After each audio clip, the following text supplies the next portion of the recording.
Right, so the equation of a curve is given by y is equal to 5x squared minus 7 all to the power 4. Determine the equation of the gradient of the curve. So they're saying that they want us to find the equation of the gradient of the curve. Now, is this a linear curve? Yes or no? That's a dumb statement. There's no such thing as a linear curve. If it's a linear, it's a line, right? Serena, is that a line? Is that a linear equation? No, sir. No, so will the gradient be the same everywhere? No, sir. No, so you gotta come up with a gradient function. How do you do that?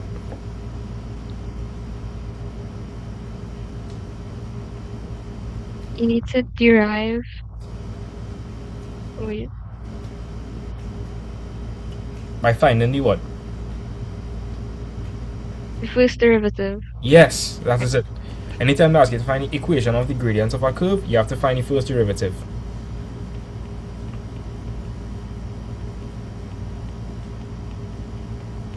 And so we have y is equal to 5x squared minus 7 all to the power of 4. Now let me ask you all a question. You're seeing that this is to the power of 4. Are you going to sit down in the exam and say 5x squared minus 4 by 5x squared minus 4 by 5x squared minus 4 by 5x squared minus 4? Are you going to expand this and then you're going to simplify that and then differentiate it? Do you have time for that? No, sir. What about the rest of you guys? Have you had time to multiply 5x squared minus 4 by itself 4 times and then simplify that and then differentiate? No, sir, definitely not. Definitely not. So in this situation, when it's a power higher than 2, what do we do? What do we use? Tell me, Serena. Product, quotient, chain rule, what do we use?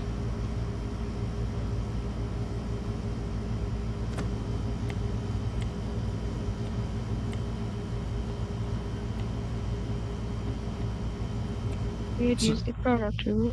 Nah, you wouldn't use the product rule. You'd use the chain rule. The chain one, my bad. Has So- mixed up the two. That is alright. So let me ask you all a question. If you had to differentiate something like x to the power 4, would that be hard or would that be very easy? That would be very easy. That would be very easy. So, Serena, if you were to say what's causing the bacchanal in that equation? That there's a 5x squared inside of it. Well, There's a function within a function. exactly, right? We have 5x squared minus 7 in the function u to the power 4. So, we could say let u be equal to what? 5x squared minus 7. And if we make that statement, then what does y become? Y becomes u to the power 4. Aha! Could I differentiate each very simply? Yes, sir. Let's do that. So this will be d what over d what? dy over du. This one. Or du over dx. Du over dx. And if I differentiate that, what am I going to get? You get 10x. I'm going to get 10x. Over here, that's going to be d what over d what? dy over du. And what would that And be? you get 4u to the power of 3. Great.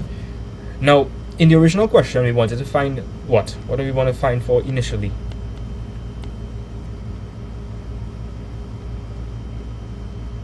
The first derivative of y.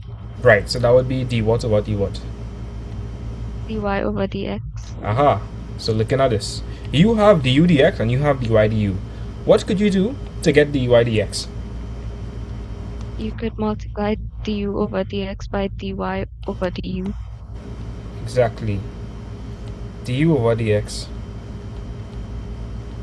by dy over du. So du over dx, that's equal to 10x. And we're going to multiply that by dy du, which is 4u cubed. So you're going to get 10 by 4, which is 40, x u to the power 3. Now, if it's dy dx, then it's your rate of change of y with respect to x. So when x changes, how does y change? So you'd notice we We have mixed variables. We have x and we have u. What am I gonna do? You would substitute what u originally was Uh-huh. into the equation, which was 5x squared minus 7. And that'll be to the power 3, yeah? Yes, sir. And that is the answer for the question. How much of you all got this correct? You got it, sir. Correct, sir. To life me, you know. I didn't know that I'll be shame about anything. So, Now let's Yes. look at the shorthand version of chain rule. The shorthand version.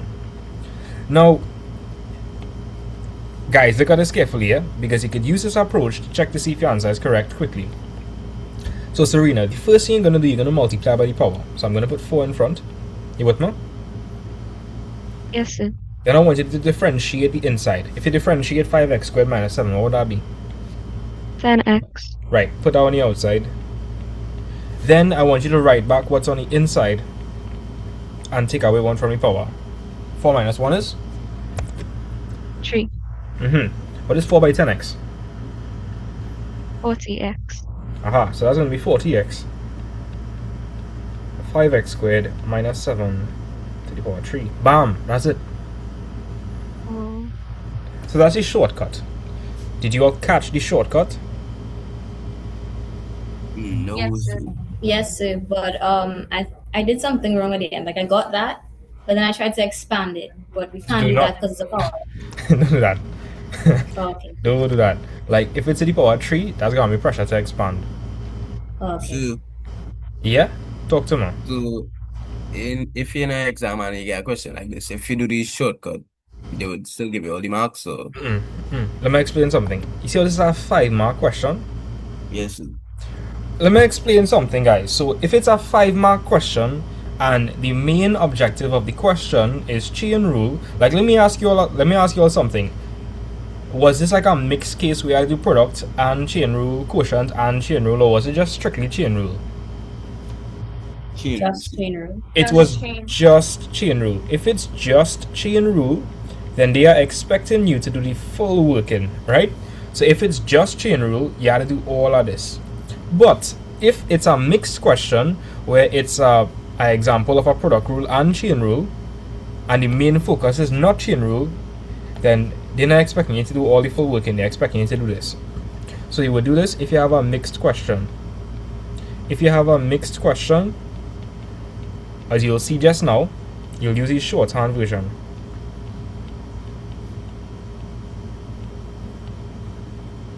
You understand?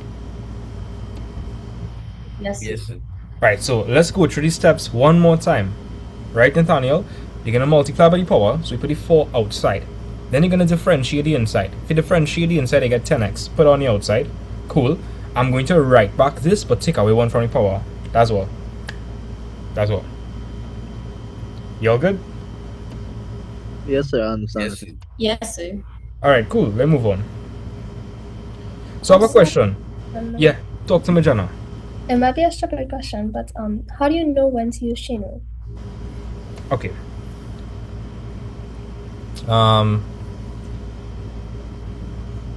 You use it when you have a function and a function, but let me explain a bit better. If you had to differentiate something like y is equal to x to the power 4, would that be easy to differentiate or hard to differentiate? Easy. Easy.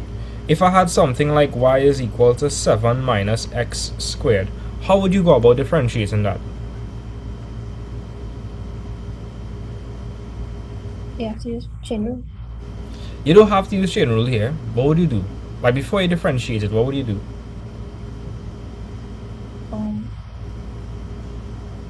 Let u equals. No. Let me just say you didn't use chain rule. What would you do? Remember, to differentiate, you need it to be in the form y is equal to ax to the power n. So right now we have 7 minus x in brackets to the power 2. So how could I simplify this before differentiating? Or expand it. You could expand it, and when you expand it, you're gonna get 49. Yeah, minus 14x plus x squared. And you can differentiate that easily, and Yes, sir. Well, let me ask you a question. So you see what happened? If you want to differentiate something, you first would have to expand the brackets and then differentiate. Here what I'm saying, right, Jenna?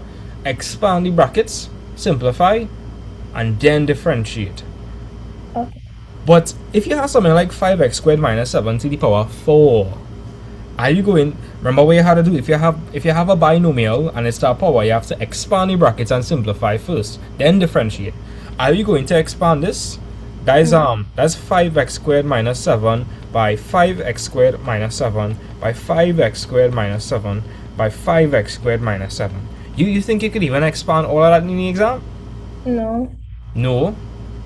So, you tell me, is this a case where we could expand it, simplify it, and then differentiate it? No. No, we can't do that. So in any of those instances, Jenna, where the power is just too much trouble, you'd have to use chain rule. So if you see 7 to the power 7, chain rule. If you see to the power 2, you don't necessarily have to use chain rule, because guys, if it's to the power 2, what you could do? Expand the brackets. You could expand the brackets and then differentiate. But if it's a weird power, use chain rule. So, and Jenna, you see how we have 5x squared minus 7 in brackets all to the power 4? Yes, sir. This is what's causing the trouble, I like to say. Because if you have something like x to the power 4, would that be hard to differentiate or easy to differentiate? Easy to differentiate. Right, so we could probably say that this entire thing is some variable, we could call it u. So we say u is equal to 5x squared minus 7. And if we say that, you know what y becomes? What does y become now?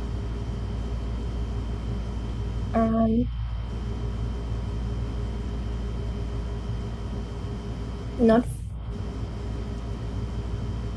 It'll be the u to the power 4. Exactly, because I just said that this entire thing is equal to u. So we end up with u is equal to 5x squared minus 7. We're not going to have any problem differentiating that. That's just 10x, that's du dx. And then we have y is equal to u to the power 4. Are we going to have any problem differentiating that? No. What is the differential of u to the power 4? 4u to the power 3. Exactly. And from there, remember, you need to find dy dx. So what would you do with du dx and dy du to find dy dx? Well, you'd have to use chain rule, you'd multiply.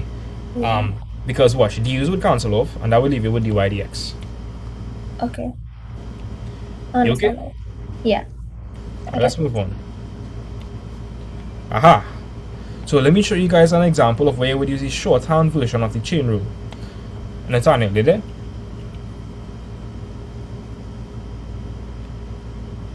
Yes, sir, I hear. Well, let me look at this question. So give it a read for me. Differentiate sin x plus cos 4x with respect to x.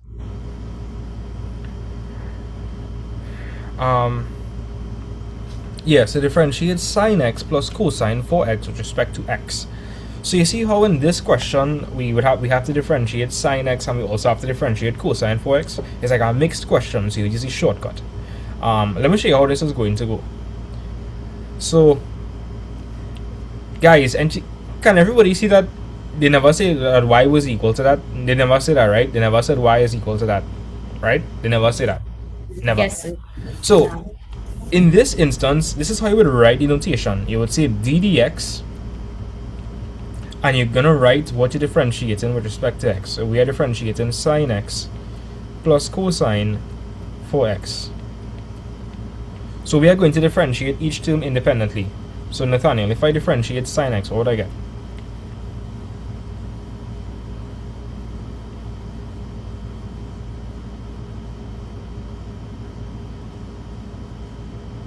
Nathaniel, do you remember or no? One with cos x? Yeah, sine x is cosine x. Yeah. Now over here we're running into some problems because we have 4x inside here. So let me show you the shortcut. It's very, very straightforward. Nathaniel, if you differentiate 4x, what would that be? 4. So you write 4 here. If you differentiate cosine, what would you get? Minus sin. Minus sine, cool. And you know what you're gonna do? You're gonna write back what was on the inside. You're gonna write back 4x. That's all. That's literally it. You understand? Yeah. So you're gonna get cosine x. 4 by minus sine 4x is what? What's 4 by minus sine 4x? Minus 4 sine 4x. Minus 4. And that is literally it. You can believe that? Literally it. No, and you see it's just 2 marks. If it's just 2 marks, do you think they want the full working? No, sir. No. But let me show you where you would do the full working. So if in the question it was something like differentiate cosine 4x with respect to x, and you saw it's like 5 marks, could you explain to me how the working would have looked like?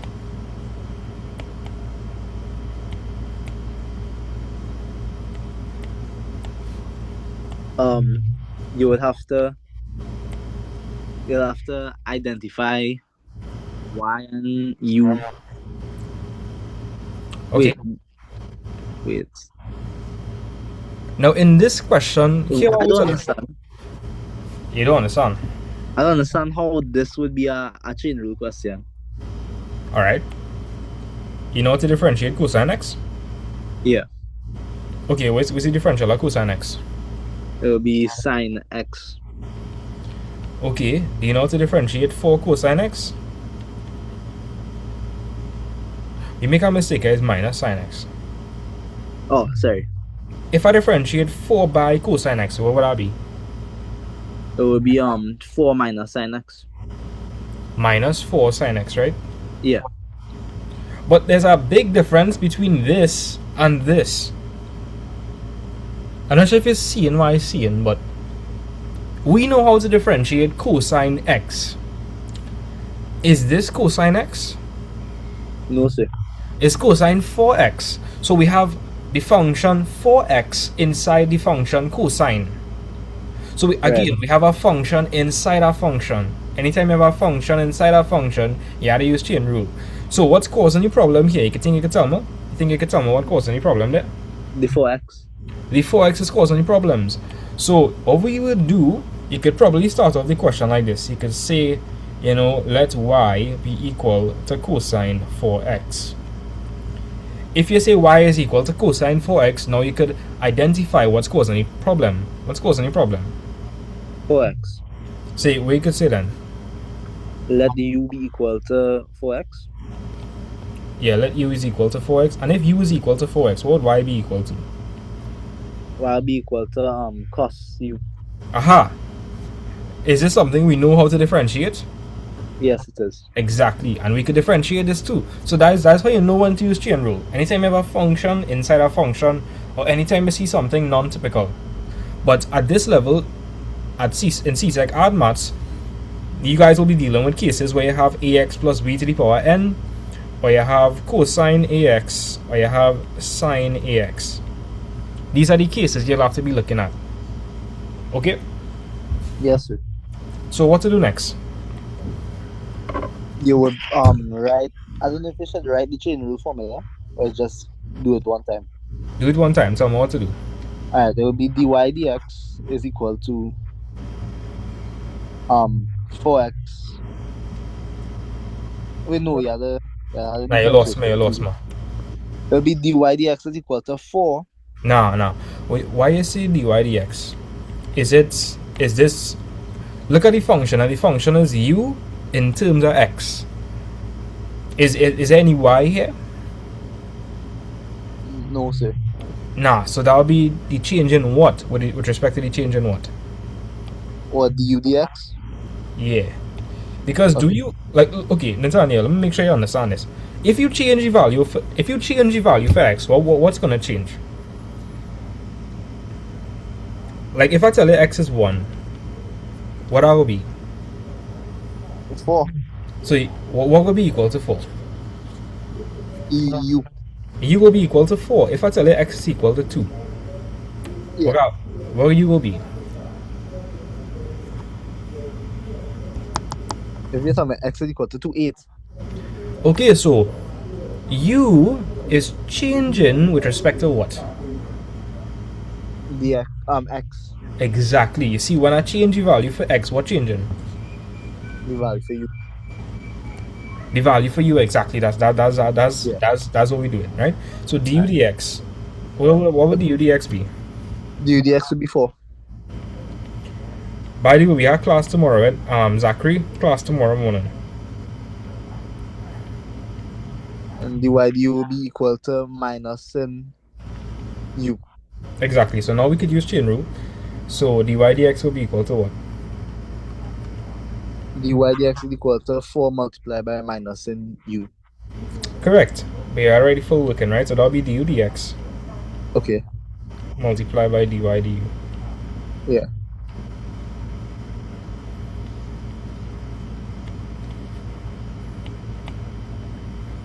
So that's just gonna be 4 by minus sine u. So that's gonna be minus 4 sin sine, however you wanna see it. And you're gonna recall what u was. We said that u was 4x. Yeah. And yeah. But I want you to understand when you would do the long method and when you would do the short method.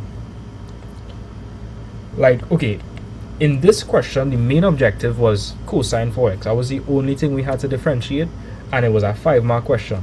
Good. Full method. This was a combined question. They asked it what sine x was and cosine 4x, and it was 2 marks. Shortcut. How we feeling, guys? We cooked or we understand? So, quick question. Talk to me, Jana.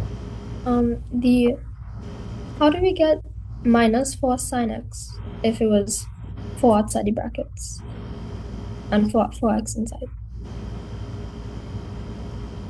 Um, I don't know if you understand the question. say that again. Because in the question above, it was 4 open bracket minus sine x. Sorry, 4 open bracket minus sine 4x. And then that changed to minus 4 sine 4x. Okay, Why because didn't you just do like 4 by 4? Say 16. okay, a lot of students just mix this up, right? Sine is a function, you know. Guys, like sine is a function. Let me explain something. Watch this, right? I want you to look at this. So I believe what you're trying to tell me is you want to know why I didn't say minus sine 16x. Yeah. Alright, look at this. Let me just say we have sine 60, right? Let me use a nicer one.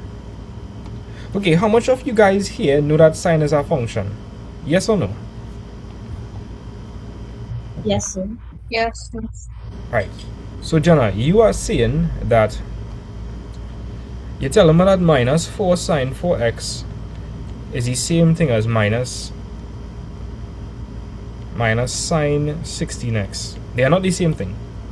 Let's consider it for a moment. I'm gonna humor you. So let me just say we had a function, right? Y is equal to sine x.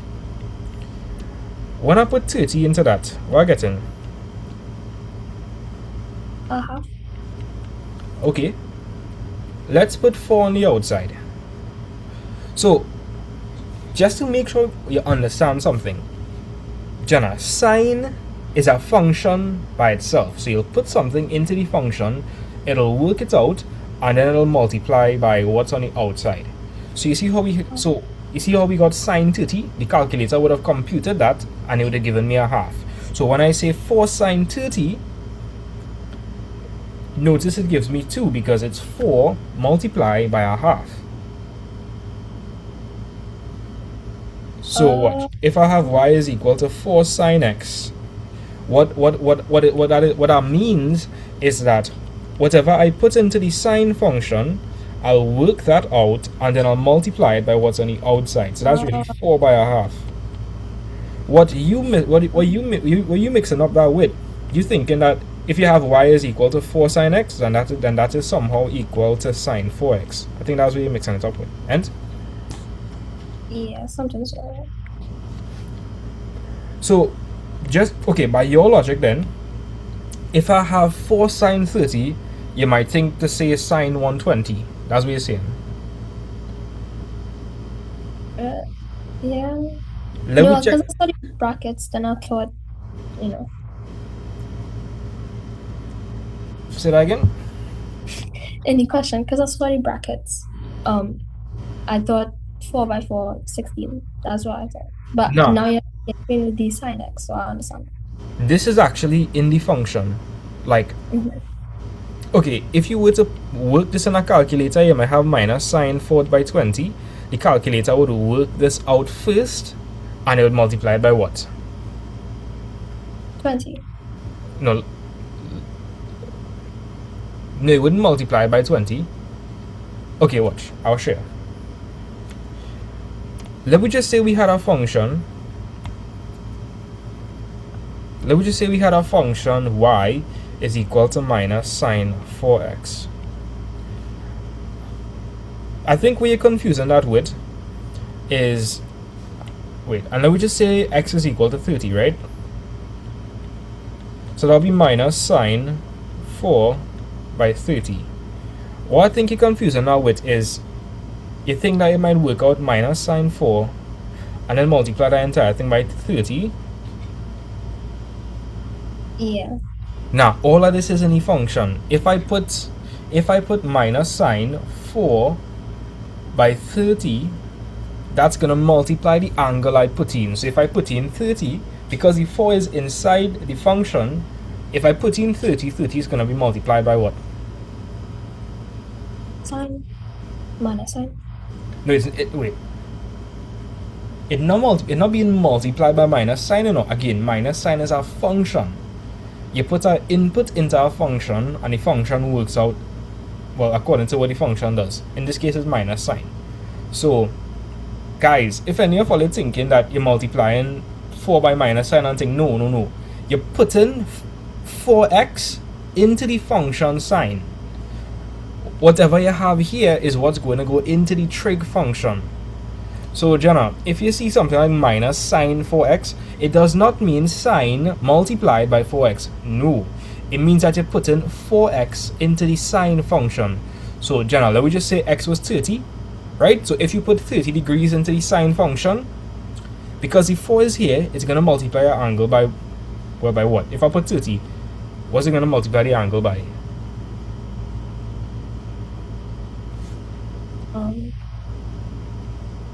Okay, so x is the input, x is the angle that you're putting in. Now it's sine 4x. So if you put in 30, 30 is being multiplied by what?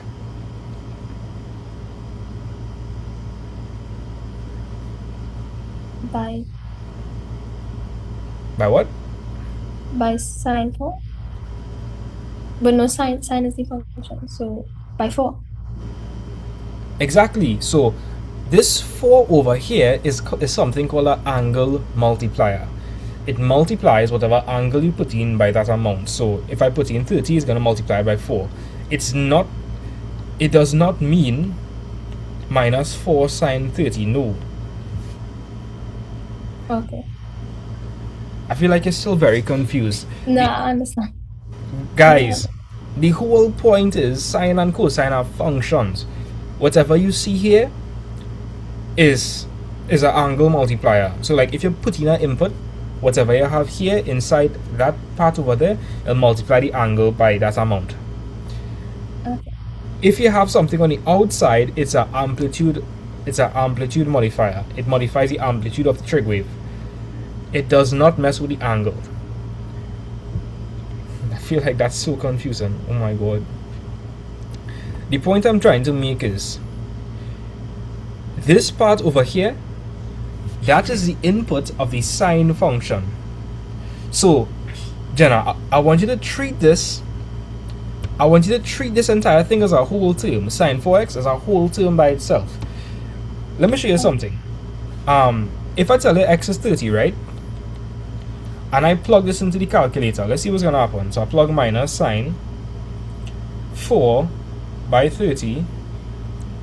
What I get? Going to quarter? I get minus root 3 on 2, right? Yeah, minus root 3 over 2. If I were to multiply this thing by 4, it's going to multiply. Watch. So minus root 3 on 2 by 4 is minus 2 root 3. So what the calculator is doing, it'll work out this first and it'll multiply by 4. So what it really is, it's really minus 4 by sine 4x. It's not sine, no, none of that. This over here is inside the trig function. This is just a scalar multiple. It's just scaling up the answer. But Okay. it will never be minus 16x. Why? Because this is inside the trig function. Whatever angle you put in, it will be multiplied by 4. Your calculator will work out that result, and then it will multiply by what? By 4. By minus 4. By minus 4, sorry. Okay. I understand, sir.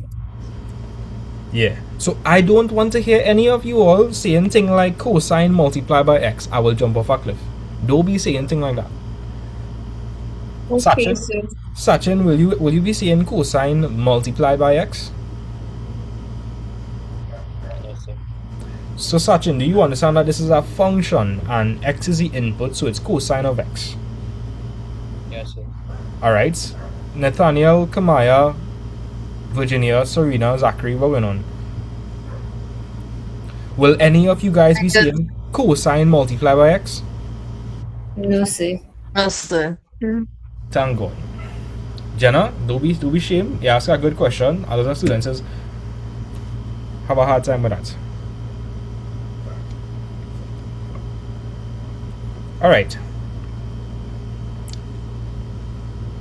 Are they okay or no?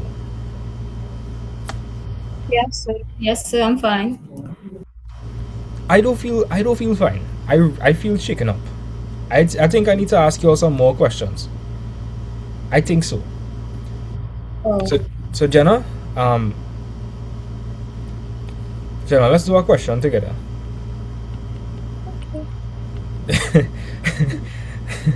Differentiate sine 7x with respect to x. How would I work that out, Jenna? So you have to use chain rule, right? We gotta use chain rule, yeah? So say let's u equals sine 7x. Yeah, before you do that though, you want to define the function. So you could probably say let y be equal to sine 7x. Because this is a function, this is a function. You plug in an x value and you get an output. We could call the output y. So you define a function, y is equal to sine 7x. What you could do next? Yes, sir. Then say let u equals 7x. What next? And then y equals sine u. Yeah, what next? And then you differentiate that, so that would be du dx is 7, and dy dx is equal to cos x. We have to be careful. dy d what? dy du. Sorry. What's the derivative of sine u? Cos u. Yeah, cosine u. What's my next step? Then you use the chain rule, so dy dx is equal to du dx multiplied by dy du. Right?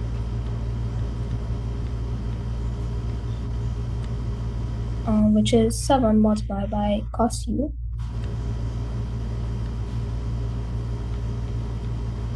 Now let me ask Olia a question.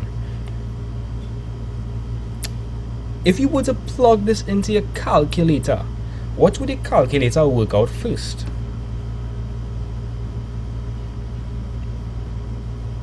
Cos u. Cos u. Yes, your calculator would work out cosine of u. And then it would take that result and multiply it by what? 7. 1. Exactly. So, Jenna, is that the same thing as cosine 7u? No, sir.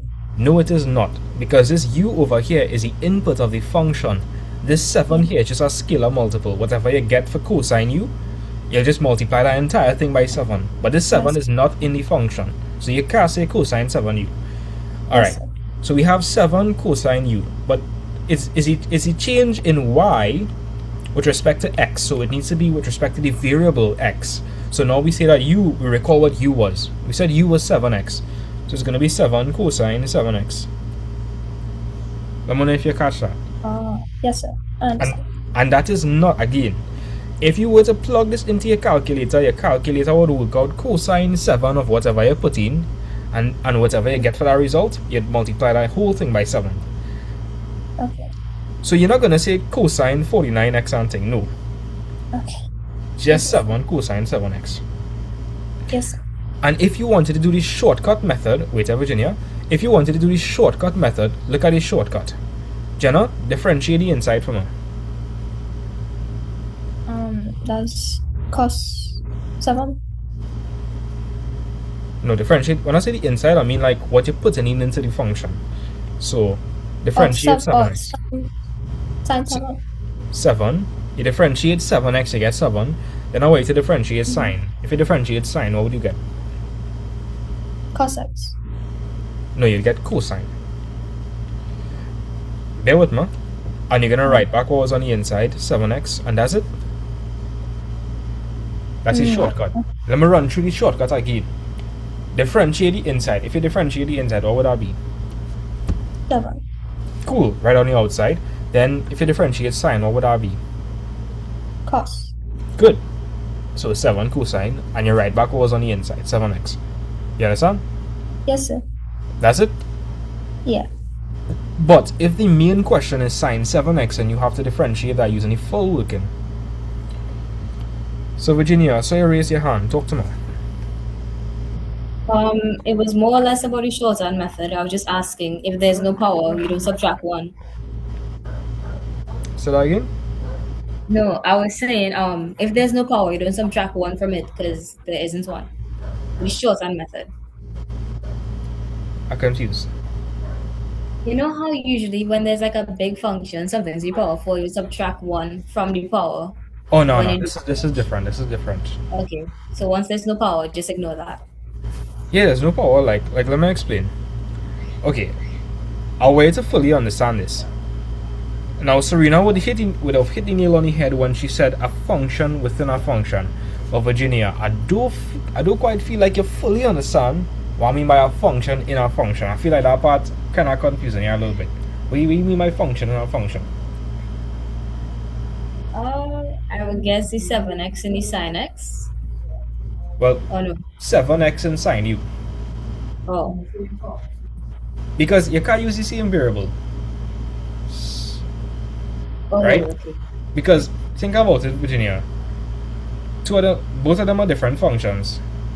So we have sine u and we have u is equal to 7x. So you can see that we have a function sine and we have a function 7x. That 7x is inside sine u. So we have a function within a function. In the other case where we had a power, it was a bit different. Like ax plus b to the power n. What we had was, so like that as a function is just u to the power n, and u was ax plus b. So you see we have a function within a function. In both cases they are a bit different. This is inside, so the 7x is within a trig function, there's no powers there. But in the other instance, the ax plus b was in an exponential function. Yeah. Yes, sir. I think I'm following along. Okay, good. You good? Yeah, I'm good. Just the shorthand method kind of confuses me sometimes, but I'm kind of okay. Right. Let's make sure you all are okay. I don't really like the way things going. I have to make sure they're like fully locked in, if you know what I mean. So we're gonna do a pop quiz. So Virginia, let's just say we had y is equal to 9x plus 7 to the power minus 3. How would I differentiate that using a shortcut? So you differentiate the inside, so you put 9. Forgetting something. Oh, dy dx. Oh yeah, sorry. Right? dy. Yeah, but other than that, you're forgetting something. I don't know. Oh, let u be equal to 9x plus 7. I don't know. Nah. So you're gonna multiply by the power. So you'll say minus 3. Then you Oh. differentiate the inside as 9. You write back the function and you minus 1 from the power. That's it. Okay. Because think about how the full working would have gone. You would have said let u be equal to 9x plus 7, and you would have said that y is equal to u to the power minus 3. Then you would have get du dx is 9, and you'd have said dy du is u to the power minus 4, and you'd have multiply those two, so you get 9u to the power minus 4, and that'll be 9. U was 9x plus 7 to the power minus 4. I feel like I do something wrong. That's not- I make a that's not mistake. minus 3u. Yeah. That's a mistake I make. So look at it for yourself, Virginia. If you were to do full working, you see that the minus 3 would have come in front. Like, Oh yeah, I see it now. like So when that's why you multiply by the power. exactly, because when we say let u be equal to 9x plus 7, what does y become? U to the power minus 3. Exactly, and when you differentiate in that, dy du wouldn't that be minus 3u to the power minus 4? Yes, sir. Exactly. So in the shortcut, you take the power, bring it down to the side. So that's going to be minus 3. You differentiate the inside, that'll be 9. You write backwards on the inside and you take away 1 from the power. Oh, okay, I understand now. Thank you. I get it now, I think. I don't, let me see. Let me fully lock in, right? If I had 7x squared plus 3 to the power 3, how are differentiating that? Okay, so it multiply, okay, dy dx, multiply the function by 3, then differentiate the inside, so that'll be 14x. Then write back the function for 7x squared plus 3, and subtract 1, so that'll be to the power 2. Yeah, that's it. Okay, nice. Good. So you all okay? Yes, sir. Yes, sir, I believe I'm fine now. All right, good. Quickly, let's just say we had something like dy dx is equal to 9 sine 3x. If I were to use a shortcut for this, what would it look like? Well, I was saying, boy. Yeah, if I were to use a shortcut for this, anybody could tell me how that would go?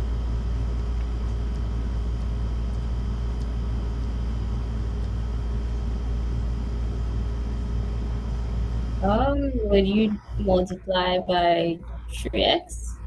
I mean 3? I would multiply by 3, yes. So that'll be 3 by 9. What would I do next? Right, back the function 3x. No? Or Differentiate 3x Already differentiate the 3x and sine multiply by the 9. 3x So do we differentiate sine? If I differentiate sine, what would that be? cosine. And then I write backwards on the inside, that's it? 27 cosine 3x. Virginia, tell me if you understand that. not really. Okay. Would you be able to handle sine 3x? If I ask you to differentiate that, how would you do that? So you would differentiate the inside, so that's 3. Right? So I'll multiply everything by 3, put on the outside. What next? Then would you differentiate sine to cosine? Right? Sine would turn to cosine, and I put back the 3x. X, okay. And Okay. this is what the full working would look like. You would say u is 7x, you'd say y is 7 sine u. You would differentiate, so 7, then cosine u, the 7 cosine u. So this is the full working, right? That's the full working. What we notice in here is a pattern. So all you would do is, you would differentiate the inside 3, differentiate sine as cosine, right backwards on the inside. Now Virginia, here what I'm saying, if it was 9 sine 3x, then it would just scale up by 9. That's all. That's literally it. So if I have something like 9 sine 3x, here we're going to do, right? Ignore the 9 for now. The 9 is a constant, and it's multiplying by sine 3x. So differentiate like normal. If you differentiate 3x, 3. Don't forget the 9 was there previously, so we multiply 3 by 9. Differentiate Yeah. sine, that's cosine, right back 3x. 3 by 9 is 27, 27 cosine 3x. Let me see if you fully understand that, Virginia. So let me just say we had y is equal to minus 3 cosine 10x. Or how would that look like? Okay, so you differentiate the inside, that's 10. Mm-hmm. You scale it up by minus 3, so you multiply 10 by minus 3. Then you would differentiate the inside, so that'll be minus sign. Then write back the inside, 10x. Right? And we need to simplify. So dy dx is minus 30. Wait, Take your time. dy dx would be 30 sine 10x. Yeah, that's it. Okay, I think I got it. Yeah, sure. I really don't know. Maybe I need more practice. I'll just practice a little more. I don't know. Let me grind. Let me get at it. Okay. Let me just say y is equal to minus 8 cosine minus 5x plus 7 cosine. Wait, what's it? Plus 3 cosine. What's it? Aha! Let me see what we're gonna do here. Okay. Mm-hmm. So you will differentiate the inside and you'll get minus 5. Yeah. Scale it up by minus 8, so multiply minus 5 by minus 8. Mm-hmm. Differentiate cos, so that'll be minus sign. And then write back minus 5x. Yeah. And for the next part, I guess you put back the addition sign and it'll be similar process. So yeah, you scale up 3 by minus 2, differentiate sine to cosine, and then write back the minus 2x. Yeah, that's it. So minus 5 or minus 8 is 40, so that'll be 40. We also have the negative here, so that'll be negative 40. So that'll be negative 40 sine minus 5x. 3 by minus 2 is minus 6. Minus 6 cosine minus 2x. Okay, I think I'm okay. Yeah, sure. Honestly, I don't know, but I think I got the pattern. Okay.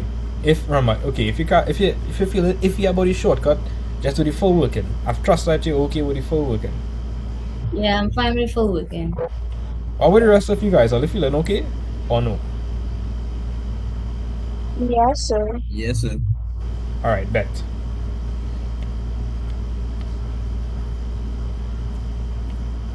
Alright, let's move on. So as soon as I'm done correcting these questions, we're gonna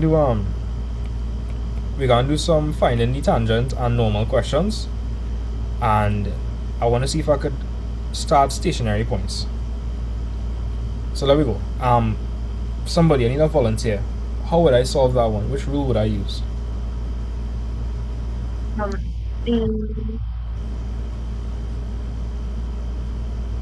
The The quotient rule. quotient rule.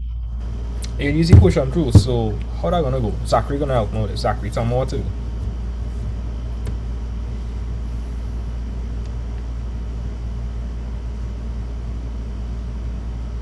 Zachary? I'm really too sure, man. I just say quotient rule. So we just say quotient rule for? I guess. I guess. Okay. Zachary, you know what a quotient is? Yes, sir. What's a quotient?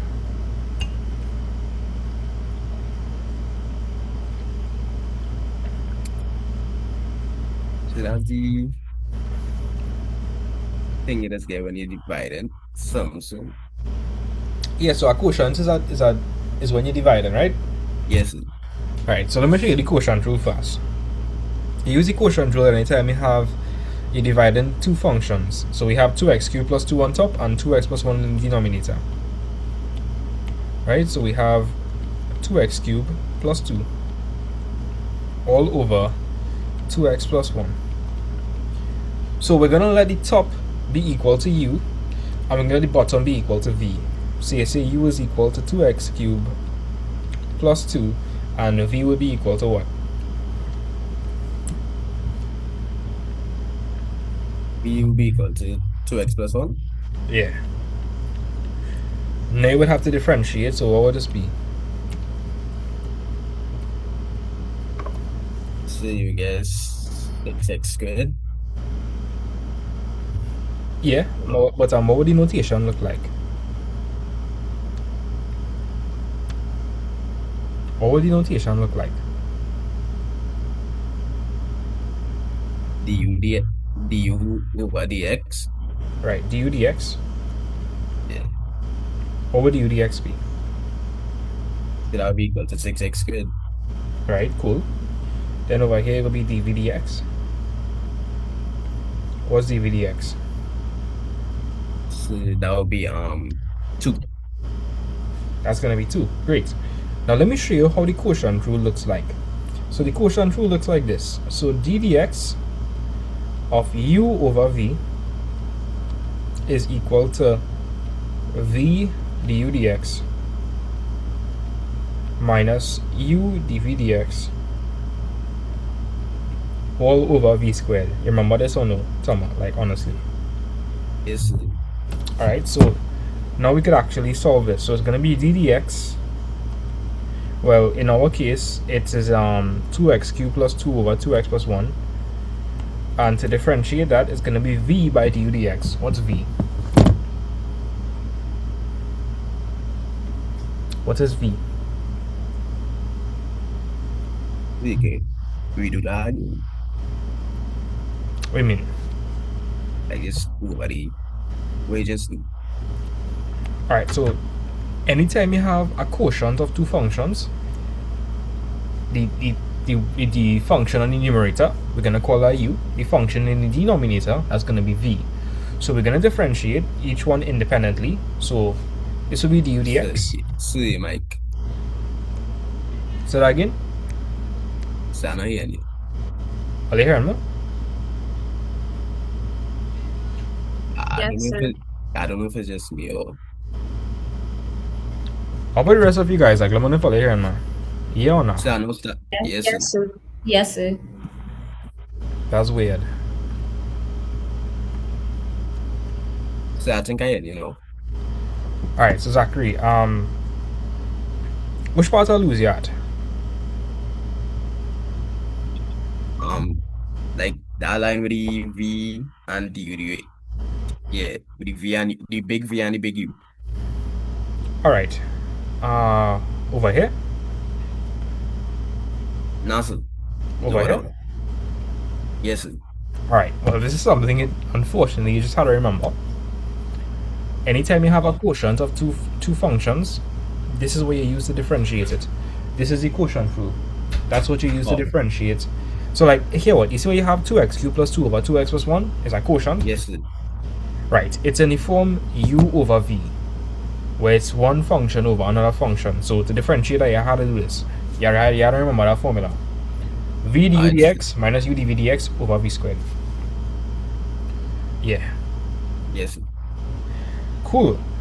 So if we want to differentiate this, remember 2x cubed plus 2 was u, and what was 2x plus 1? V, sir. Exactly, that was v. So can you recognize that 2x cubed plus 2 over 2x plus 1 is in the form u over v? Yes, sir. Good. So that's going to be equal to v by du dx. What did we say v was? 2x plus 1 Alright, so 2x plus 1. by 6x squared Yeah. Minus what? minus 2x to the power 3 plus 2 by 2. By 2, right? Yes, sir. And the denominator now, what are we going to write? 2x plus 1 squared. Now let me explain. With these type of questions, you can leave the denominator as v squared. So you could leave it as 2x plus 1 squared. But in numerator, there's some simplification that can be done. So Zachary, how would I simplify the numerator?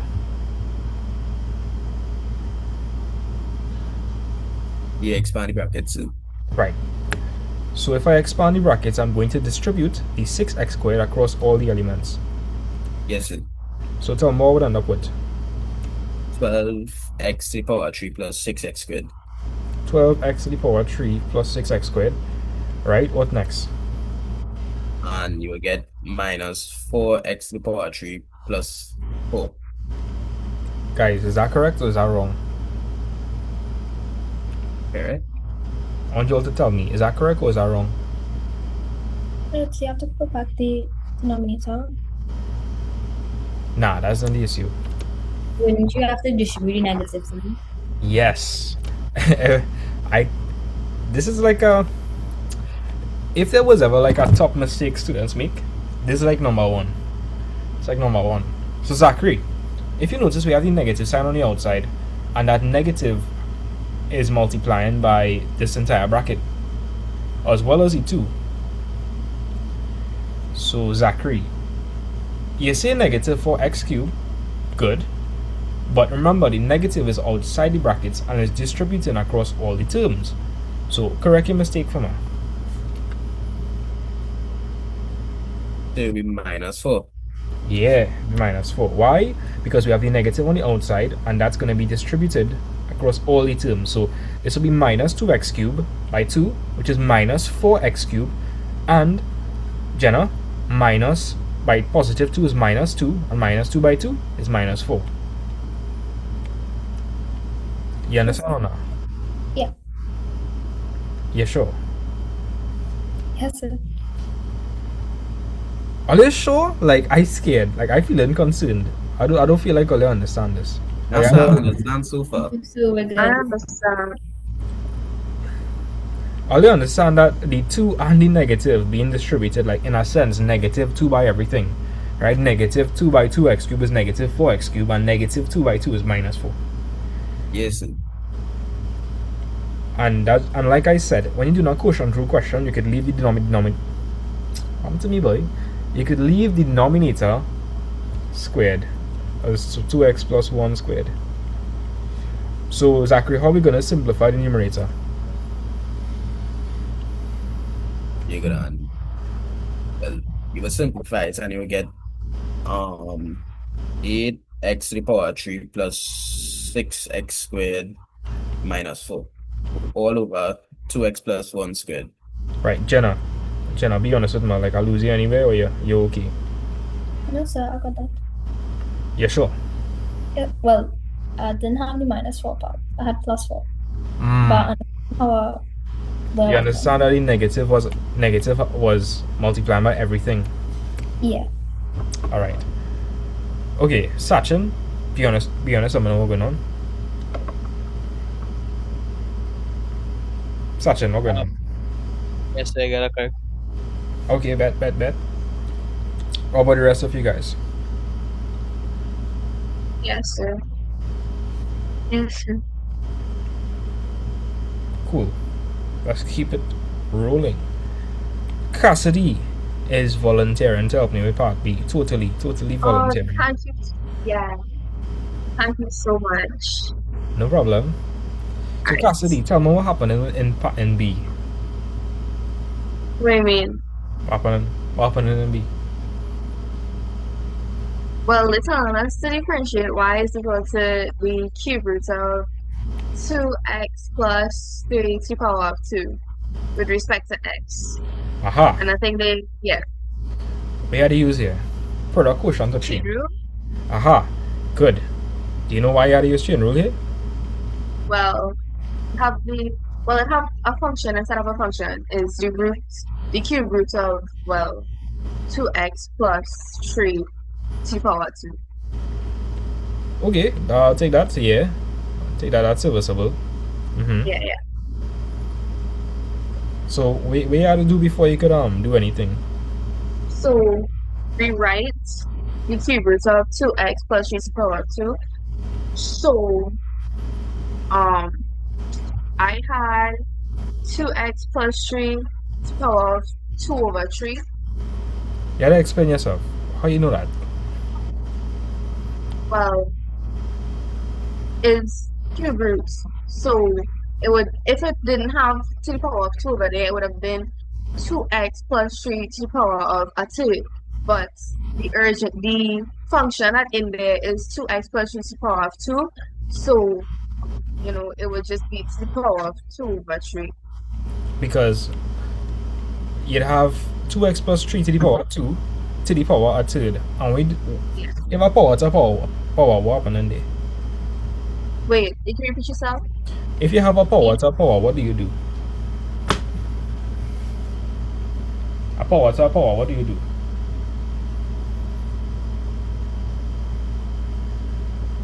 Wait, huh?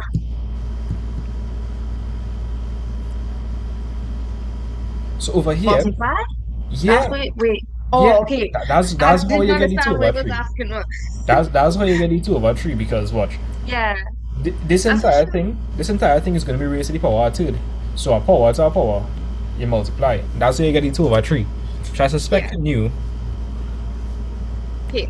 So, right. So you change it to 2x plus 3 to the power of 2 thirds, so it would be easier for you to differentiate. And then you'll end up minusing Wait. 1 from the power. It's not here, but this is a 5-mark question. If it's a 5-mark question, do you think we should do the shortcut or the full working? Full again. I think so. So what we gotta do next? Wait. So, for me, like to make my brain work a little easier, I deal with the power first. So I take away 1 from my power. So I end up with 2 thirds minus 1. Wait, And then, you gotta do the full working and you gotta do the full working. yeah, I know. But like, in my head, it just makes sense. Like, you see, when I work it with powers and like these fractions, sometimes it's be easier to like just deal with the power first and then differentiate everything else. I'll listen to it. Yeah. I'll listen. Let me see what you're gonna do. Yeah, just listen, right? Trust me. Remember, so you're teaching us so long now. Have faith, right? Okay. So we have well 2 thirds minus 1, and you'll end up with minus a third.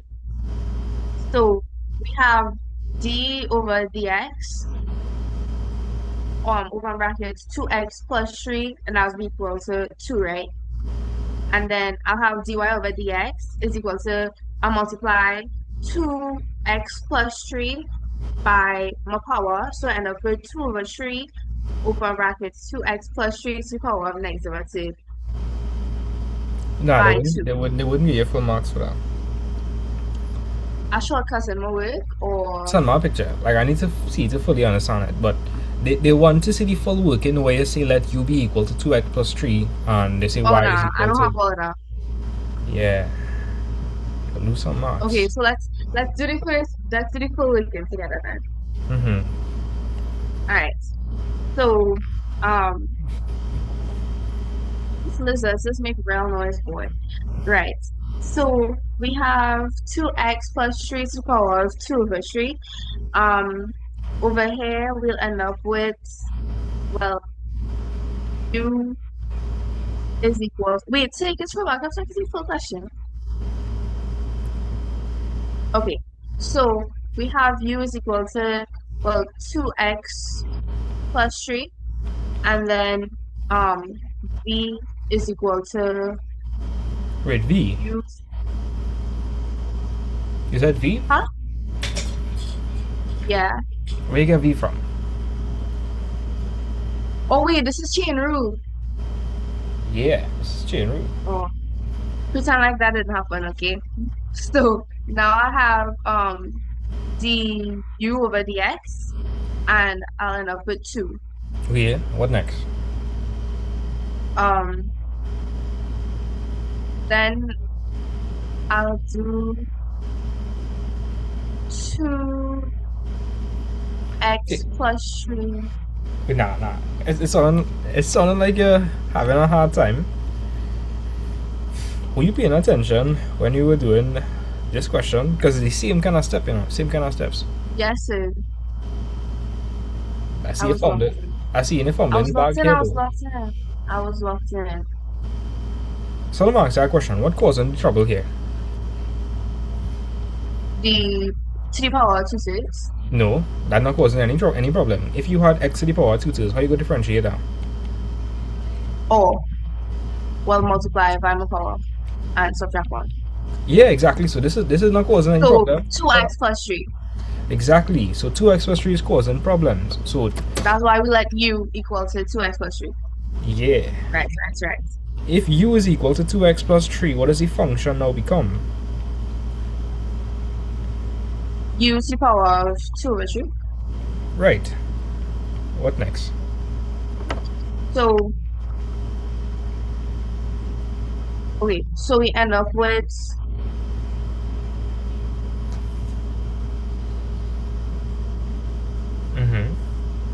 wait guys, I know this. We differentiate the u to the power of 2 over 3.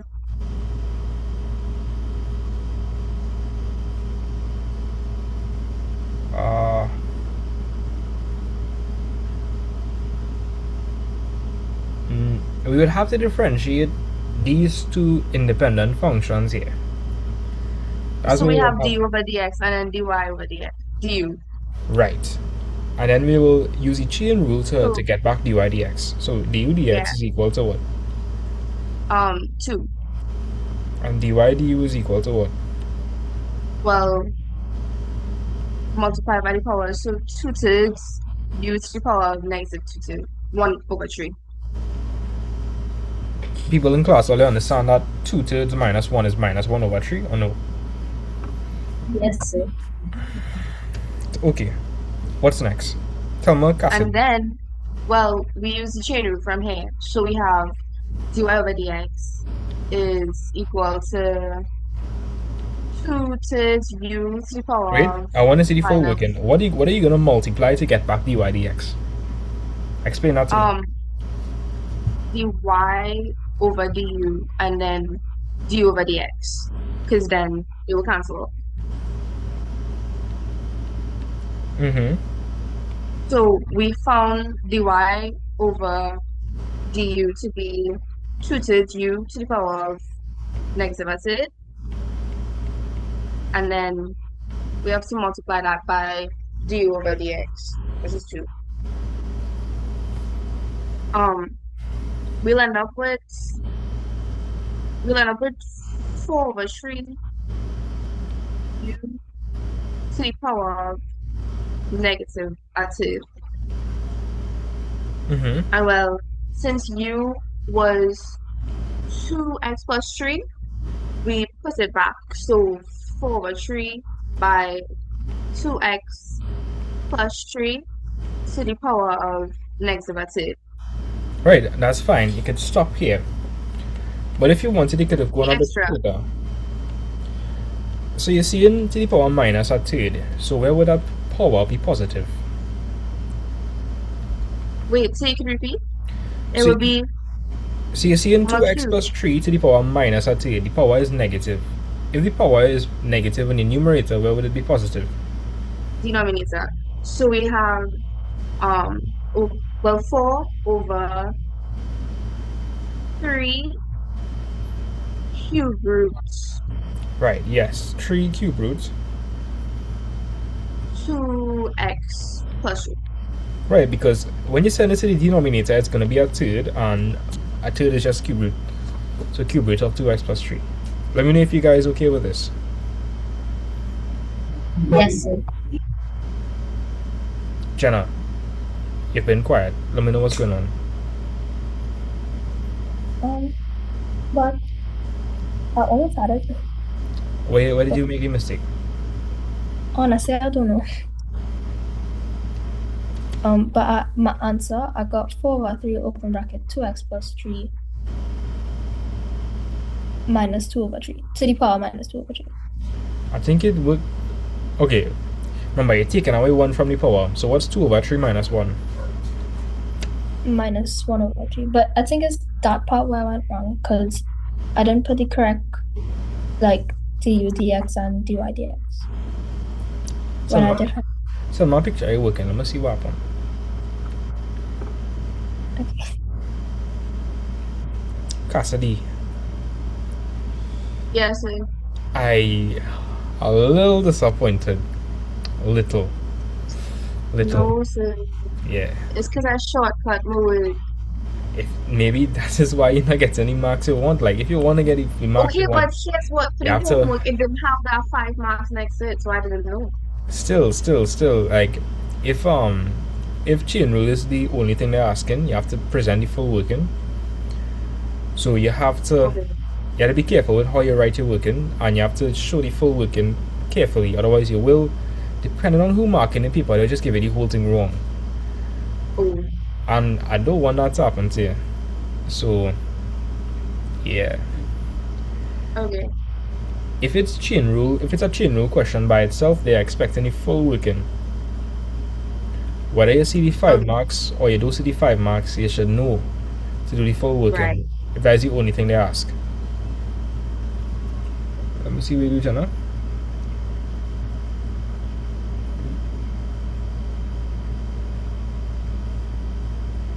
Jenna.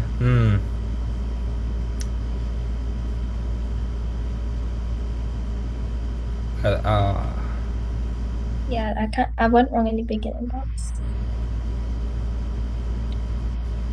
But I know what to do. I probably just, because when I did it, I was tired. So I don't know if I. You did it a different way, but you definitely did it a different way. And you could have possibly get the answer. Okay, let me do the question like how you did it, right? I think it'd be good exposure for the others. If you have y is equal to the cube root of 2x plus 3 squared, and you say that u is equal to 2x plus 3 squared, then y would be equal to the cube root of u, which is u to the power a third, yeah? Yeah. Now from here, we'd have to find du dx, and this is where you made the mistake. Yeah, I see that now. That would not be 4. If you wanted to differentiate this, either use the chain rule, or you just, wait, you tell me. If it's expand it. If you expand that, you're gonna get, well, you didn't even differentiate that yet. You have to expand it. So that'll be what? If I expand that, what would I get? 2x plus 3 multiplied by 2x plus 3. Right, and so that'll be 4x squared. It'll be 2x plus 3, 2x by 3, and then 3 by 2x, so that'll be 12x. And that'll be 3 by 3, which is 9. Understand? Yes, sir. When you differentiate that, du dx is going to be what? 8x plus 12. So that's du dx, and dy du will be what? A third u to the power of minus 2 over 3.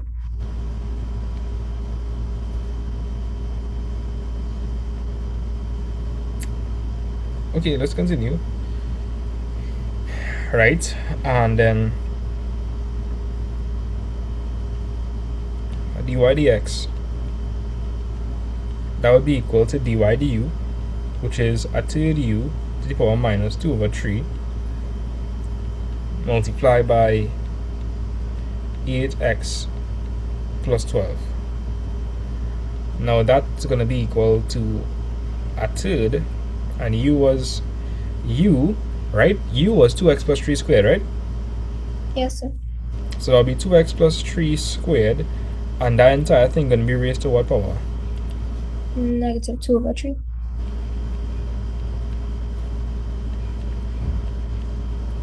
I'm doing this to surely, like, no matter how like dark it seems, like if you do the correct mathematical thing, you get the correct answer. So watch, u was 2x plus 3 squared, right, to the power minus 2 over 3, because it was u to the power minus 2 over 3. Then here's what I'm going to do. Jenna, 8x plus 12 is the same thing. Okay, where you could factor out from that? Tell me where you could factor out from that. 4. You could factor out 4. If I factor out 4, what that will be? 4 by 2x plus 3. Now, if you like, okay, if you're extremely good at maths, like you could get the answer from here. I'm not sure if you all seen it, but the answer is there. You'll get the same answer we got.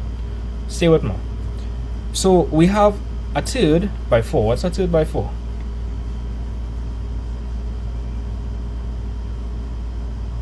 What's up to 4 over 3? Now, this is the part where you're going to lose all you. You have to be very careful.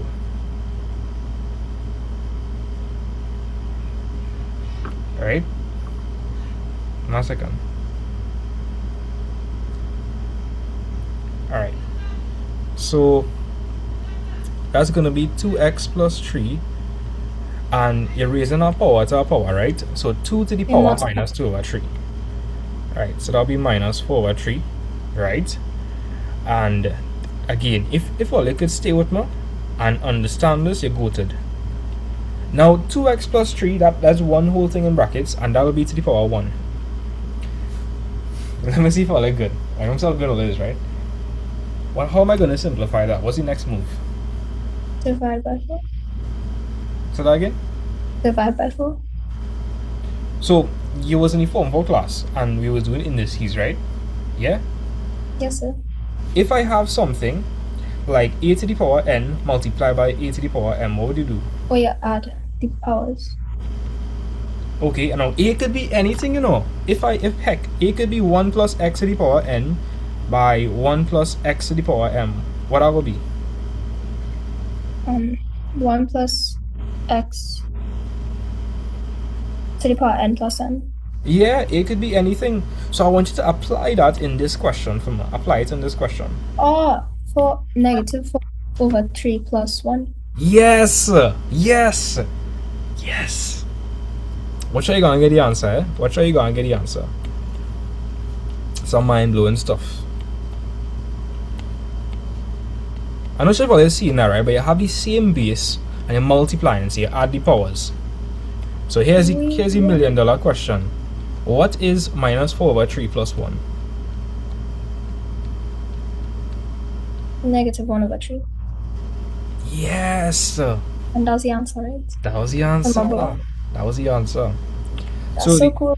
The point of me doing this is just to show you, like, no matter how in deep you think you are, if you do the correct mathematical thing, you'll get the same answer. Arrive at the exact same answer. And well, yeah, that's kind of cool. I would never do it like this. But it's mathematically correct. It's definitely outside the box thinking. My advice is anytime you have a question like this, try to write it in index form. So you see how you have cube root of 2x plus 3 squared, just try to write it in index form. So that'll be 2x plus 3 to the power 2/3, and then you go from there. Wait, so I meant to ask you, the 2/3, where'd that come from? Say that again? The 2/3, where did that come from? The 2/3? Yeah. Alright, let me explain. So this is like indices, right? Yeah. We have the cube root of 2x plus 3 squared. So you have 2x plus 3 squared, and that being cube rooted, and now cube root is the same thing as what power? 1 over 3. Exactly. So you're raising. Oh, so you just multiply the powers. Yeah. Okay, that answer. You see how important indices are for this Yes. topic? Yeah. You good? Yes, sir. Right. Alright. Yeah. Right? Oh, look, so Virginia, look he published the video. Where Yeah, I kind of got a little distracted, and so I was waiting to tell you. But it was like AI content generated. He had like little clips of like these AI people at the whiteboard. Just watch it. Just watch it. Let me see. Yeah. So you can tell me, right? Look, out of 1 to 10, on the scale of reach, be it in this, what level is this? If a student, right, all the answers and have more units. I understand. I'll say like a 2 out of 10. That's it. Alright. If a student waits till you finish the whole lesson, you'll know. Wait till you finish the whole lesson, and they're like, sir, I don't understand. What you don't understand?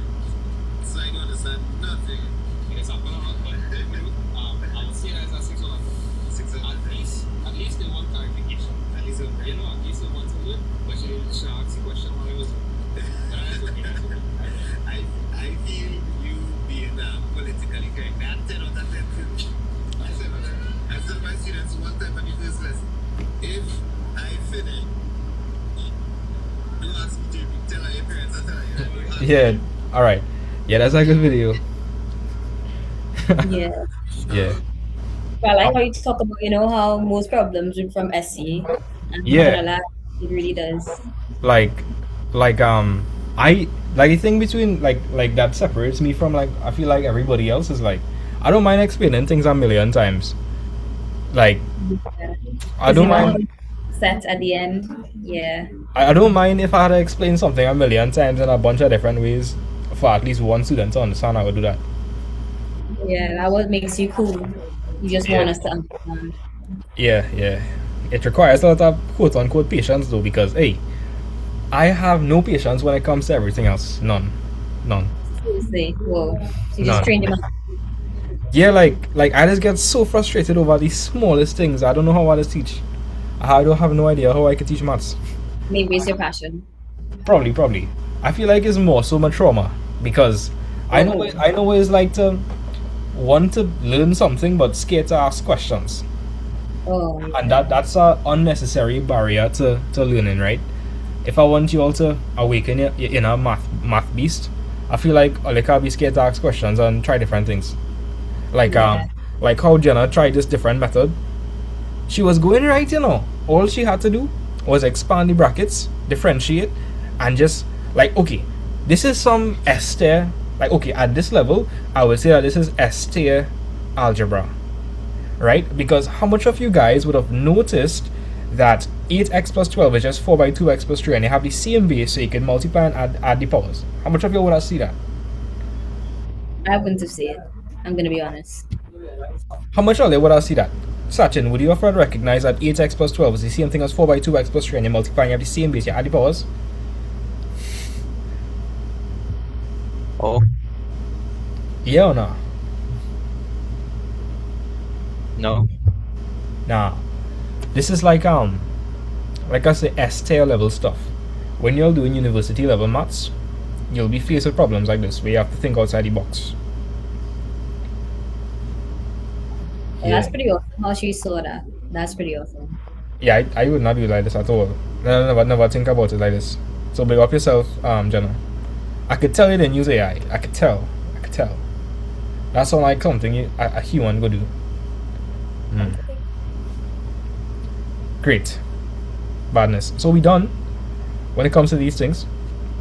So what I'm going to do now, I am going to look at tangent and normal problems because we know how to differentiate technically any function, right? And I'm gonna have Cassidy help me with this because I do trust Cassidy. I'm looking at you, you know.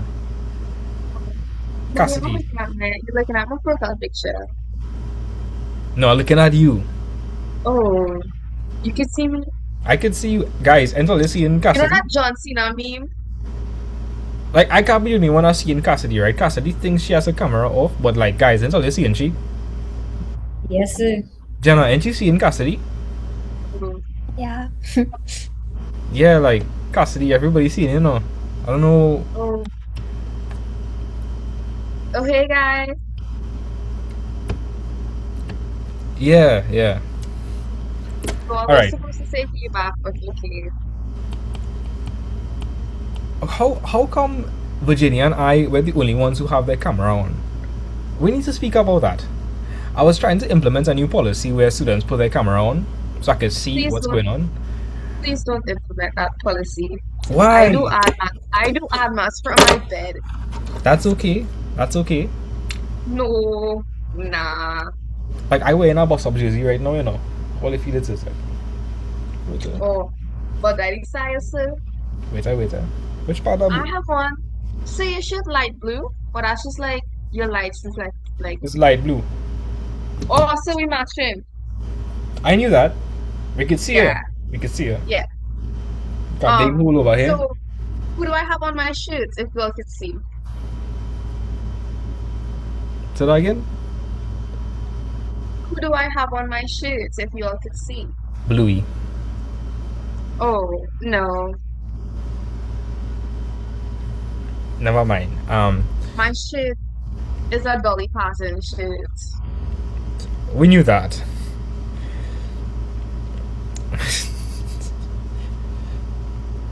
All right, let me lock in and do some of these questions. Equation of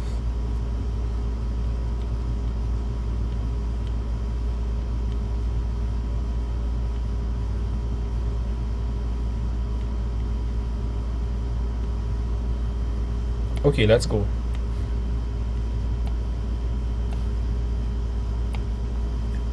You guys ready? So this is just a skim through. We already understand that, Cassidy, we understand that if you want to find the equation of the tangent, first of all, guys, both of these are what? The equation and the normal. Both of them are what? Tell me, Cassidy, they are curves, they are lines, what are they? Oh, a curve.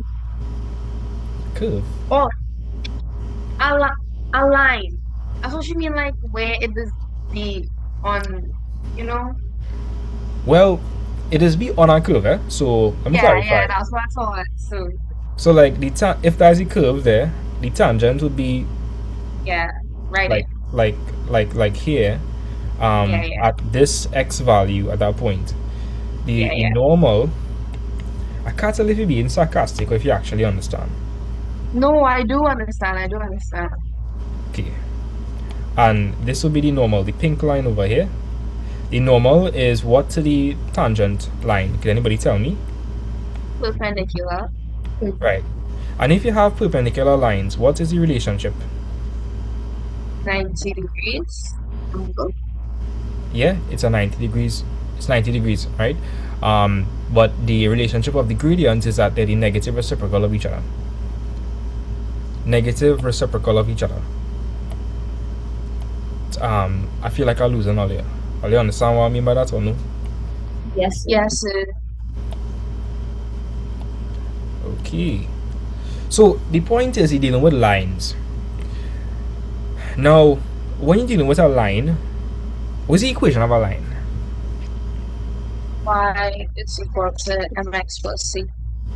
So when you're dealing with a line, the main things you need, number one, you must have your what? What you must have? Gradient. You must have the gradient. Must have the gradient. Okay. What else must you have? Your y-intercept. Right, now hear this. To find the y-intercept, you need a point on the line. So a point on the line. And what's the purpose of the point on the line? Anybody can tell me? Okay, if you find a gradient, you have a gradient, how would having a point on the line help me? To substitute your x value. Right, and that would leave you with what unknown? Your c. C. So you need a point on the line to find the y-intercept. Good, and you have your point, and you have the equation. Great. Now, let me just put a little disclaimer here. Right, the gradient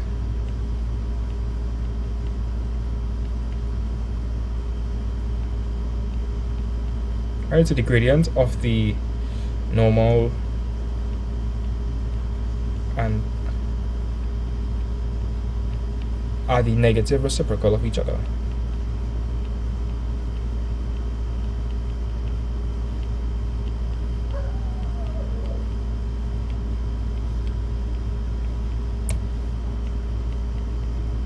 And what do I mean by this? Well, let's just say for instance that the gradient of the pink line, it was say 6 no, control yourself.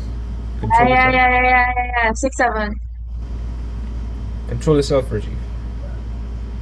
We've gone long past that. Right? But 6, 7 jokes so funny. The gradient here is, let me just say, is a negative gradient. So let me just say that's negative 2. If that is negative 2, what would the negative reciprocal be? A half. Alright, a half. Good, we understand the concept. Right, because that's negative 2 over 1, you change the sign, that's positive 2 over 1, you flip it, a half. So let's start off with the equation of tangent. That's the easier route. So if you want to find the equation of the tangent, what are you going to do? How you gonna find the gradient?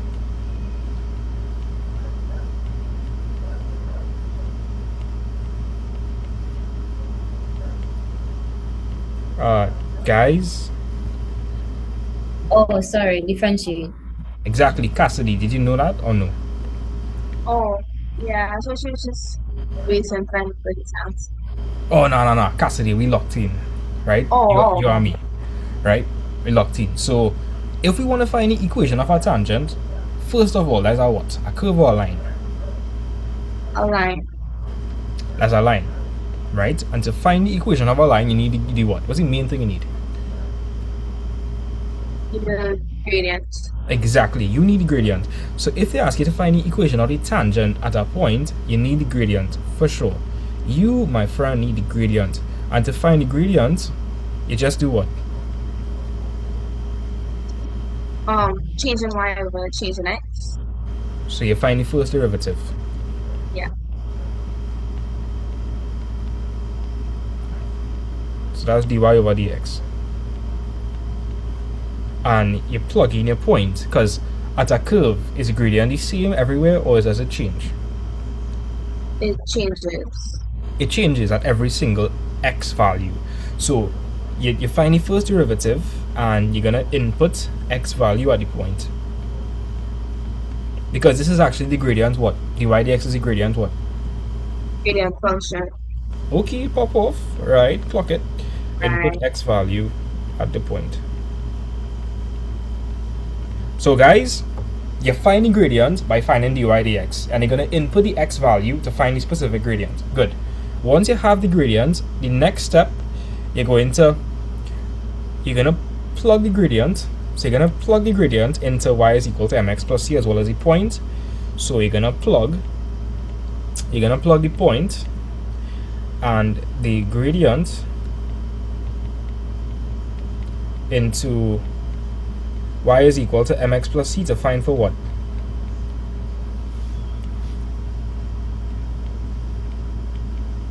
To find the c. Yes.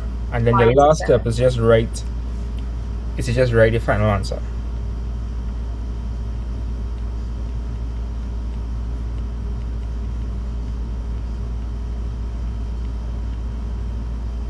We okay with that? Yes, sir. I think we can do a bunch of questions now. Because this is just coordinate geometry. I mean, we just do that in regular maths. This is regular maths. I wouldn't say that maths. No, not so much. So there we go.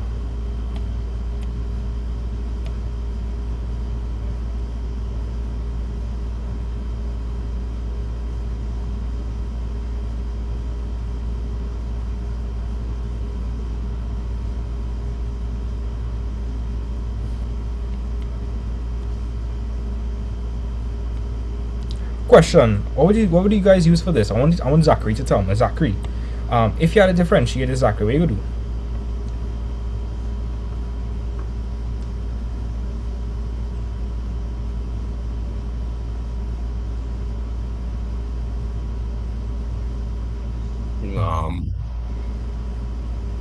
Just differentiate it. What do you mean?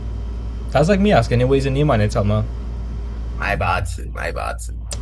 Nah, you didn't answer my question. So like, I want to ask you how you would differentiate it away to tell me product, quotient, chain, combination, what you gonna do? Cry. Give up. Chain rule. Not just chain rule. We definitely have to use chain rule, but that's not the main thing here. What's the main thing here? I'm not too sure. Alright, so there's the product, quotient, and the chain. What do you think the product is used for? When do you think the product is used? When you're multiplying. When you're multiplying two functions. What are you doing here? Oh, well, you're multiplying two functions, sir. Exactly, 1 plus 2x cubed by x plus 3. So you have to use the product rule. And it just so happens when you had to differentiate this, what you gotta use? Since it's to the power of 3, when you're differentiating that, what you gotta use? Since it's to the power of 3, we gotta use when you're differentiating that part.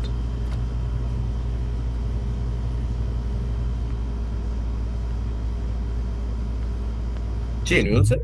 Yeah, chain rule. Okay. So here, all you gonna do is question for me for homework.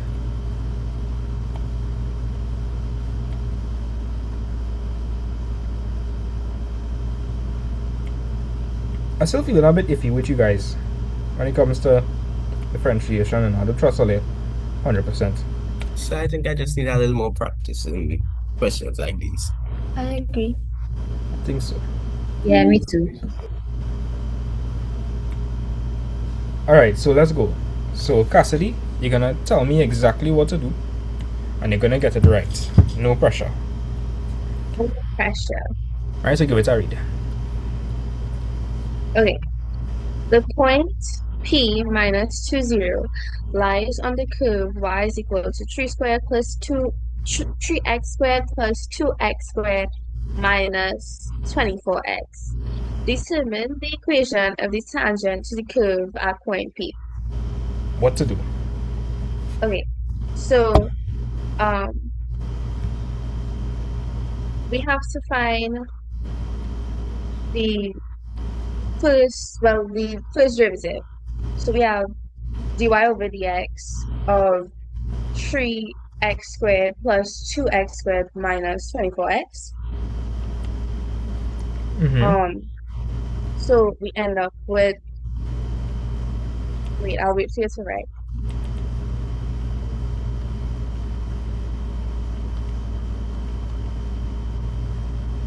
Gosh, alright, into x cube. What? I think I make a typo. Yeah. Sorry. You must like an edit equation. Oh, okay. Yeah, that's what it's supposed to be. Oh, okay. Mind you, when I was making this compilation, I type everything myself. Really? Yeah. That's super impressive. This was like before AI. Like this was like when I was like everything. This was crazy. I can't believe I sit down and do this. I had nothing better to do in my life. Oh, so have you you could print this and sell this? I used to sell it and print it and sell it, but never print I went down. I can't commercially sell it because CXE might sue me because the CXE questions. Oh yeah. Yeah, so I gotta keep it within my lessons. You know what to do? Go what? back and just change one number from every single question and I will do that. print it and sell it. I will do that. That's a good idea. Yeah. I actually have a book from regular maths, I'm waiting to publish it. I created it with a new syllabus in mind, and it has anything they could possibly ask. That's super fun. That's super great. It's like 300 pages. Whoa. Yes, it's real good. You giving the big heavy textbook a competition? Wait, watch. Where is it? Maths. Math Vibes worksheet. Yeah, 359 pages. That's so crazy. So like module 1, module 2, module 3. So if you go in like introduction to graphs, there's multiple choice questions. I feel like this new generation, I don't want to hear no complaining.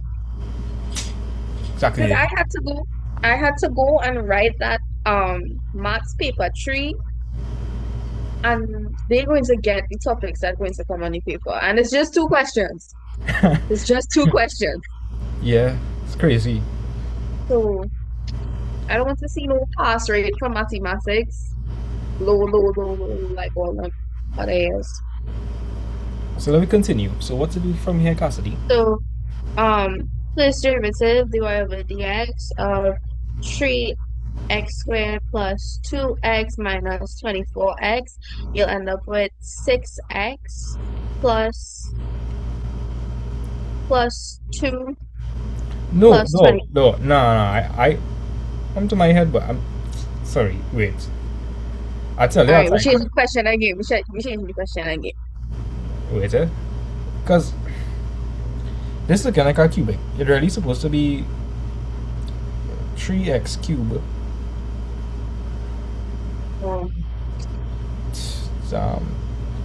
Still more flow. Your flow? Flow. Yeah.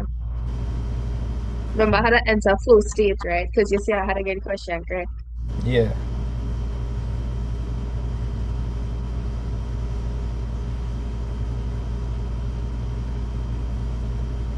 Yeah. My bad. Wait. So I'll end up with 9x squared. Yeah, 9x squared. Oh, all right, just now. Right, 9x squared plus 4x minus 24. Do you all understand that or no? Yes, sir. Everybody okay with that? Because 3 by 3 is 9 minus 1 from power x squared. 2 by 2 is 4 minus 1 from power x minus 24. Right. What's it do next, Cassidy? Okay. They told us that point P lies on the curve minus 2, 0. So substitute my x value, What's the x value? minus 2. Right.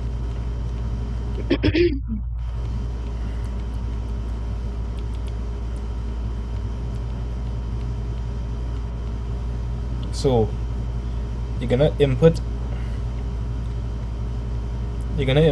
So anytime you're inputting a value for x, the notation is to draw a vertical line, and to the bottom you put where you're plugging in, and that will be 3. Once again, boy. Yeah, that'll be 9 by minus 2 squared. What else? 4 by minus 2 minus 24. So Jenna, you're understanding that what I'm finding here is the gradient at the specific point minus 2? At the x Yes. value? Alright. Well, what answer I get, Cassidy? 4. Good. So in other words, the gradient m is 4. And what's the point? Minus 2, 0. So the original equation for a straight line is y is equal to mx plus c. Wait, we better than that. Okay, what kind of thing is that? Original? Hey, this is, if you want to be fancy, this is the slope intercept form. The a slope line. intercept form, guys. Yeah.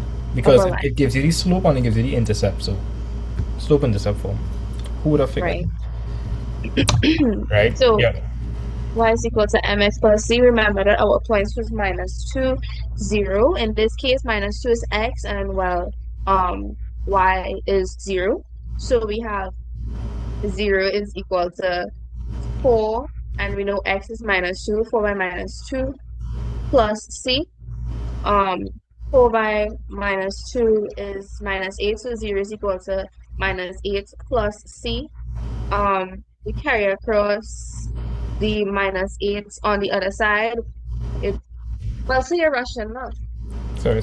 Please. We carry it across on the other side. Your negative becomes positive, so it would be minus 8 turns to 8. So it would be c is equal to 8.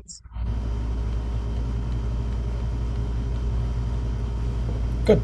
So if you know that c is equal to 8, what's the final equation then? Y is equal to 4x plus 8. Do you all understand this or no? Yes, sir. Okay. And let me hear everybody. I'm not hearing everybody. What's going on? Yes, sir, I understand. Yes, sir. You know what they say? Seeing is believing. So let me pull up GeoGebra and see what's going on. Let me see what's going on. So my curve was y is equal to 3x cubed plus 2x squared minus 24x. Yeah, are you seeing that? Yes, sir. Yes, sir. I Yeah. don't know. I find like this is like aesthetic. I don't know just about the cubic. Cubic is like nice. Yeah, this is my favorite graph. Yeah. Cool. And what was our point? Minus 2, 0. Oh my. If I make a typo, it not looking like it. Oh shucks. This is embarrassing. What was I messed up the original question. Minus 2, 0 does not in fact lie on the curve. Oh. Yeah. Oh. Sympathies. Let me get a point that does lie on the curve. Where's a nice point that lies on the curve? Give me a second. We gotta. This question don't make any sense. The method is correct, but things malfunction in here. Give me a second. I'm going to get a curve, a point on the curve, right? Here what? If x is 0, that will be 3 by 0 cube plus 2 by 0 squared. Nah, that's too simple. Let me just say x is 1. That will be 3 by 1 cube plus 2 by 1 squared minus 24 by 1. Plug into the calculator and let me know what I get.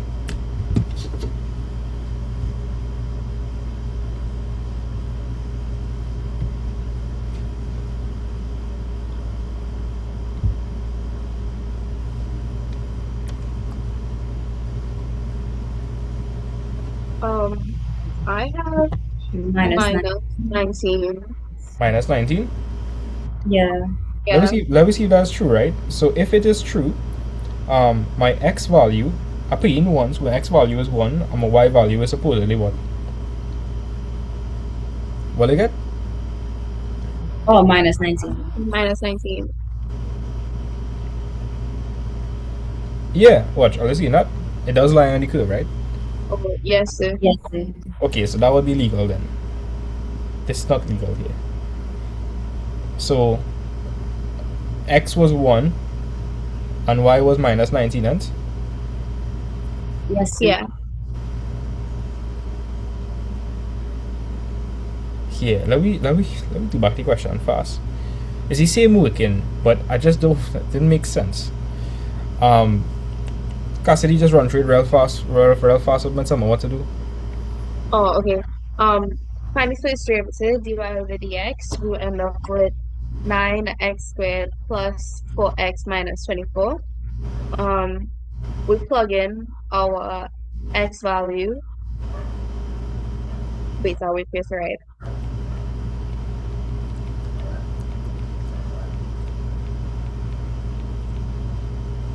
right? Plug in our x value. X value over here is 1.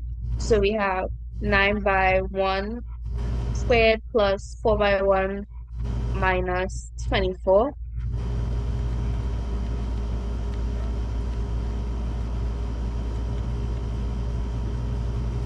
That's equal to, wait guys, let me calculate this out.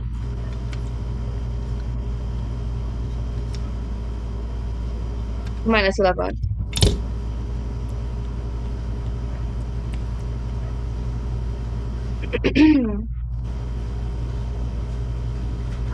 Right. So now we, oh, 911. Y'all gonna Yeah. Towers. Yeah.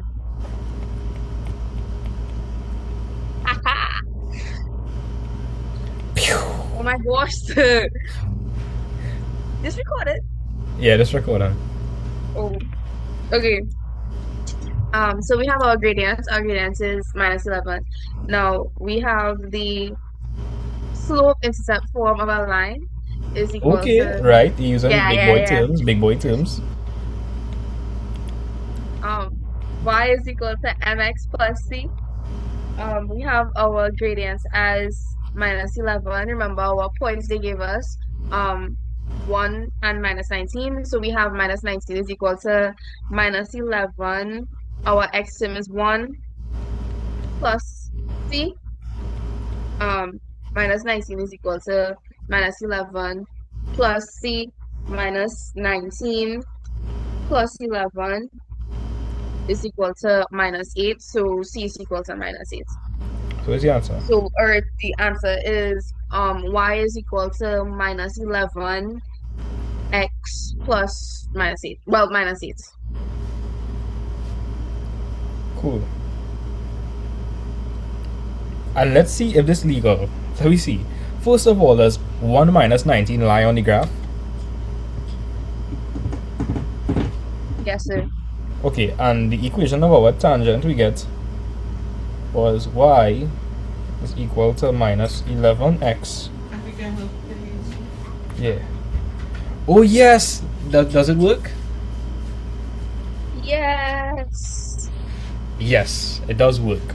Are they okay with that? Like, they can see with their own eye, right? Like, I mean, Yes, sir. right.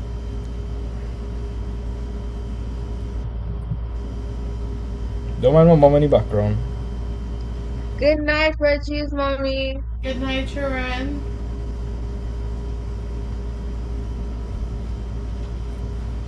All right. No, we not finished yet. We had to do the normal. That shouldn't be a problem though. Alright, so if I ask you to find the equation of the normal now, how would the normal look like with reference to this? A perpendicular line. Right, so this is the tangent.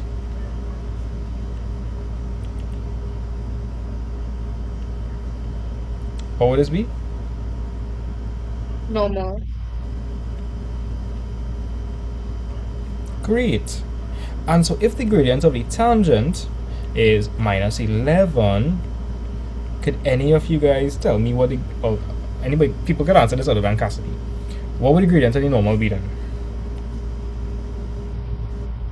Would it be 1 over 1 over 11? 11. Aha.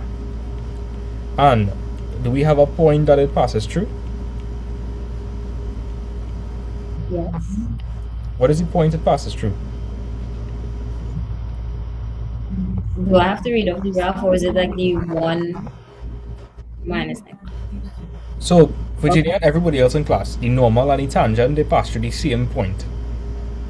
Oh, okay. Watch, because that point A, that was the 1 comma minus 19.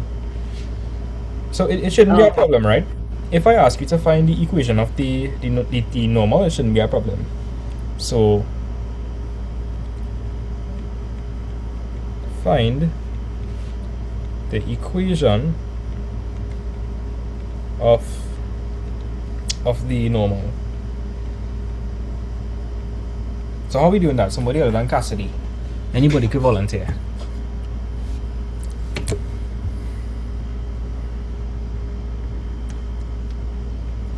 Other than Virginia. Because I know Virginia does always answer. Let me ask Nathaniel. I already hear much from Nathaniel. Nathaniel, what to do here if I want to find the equation of the normal?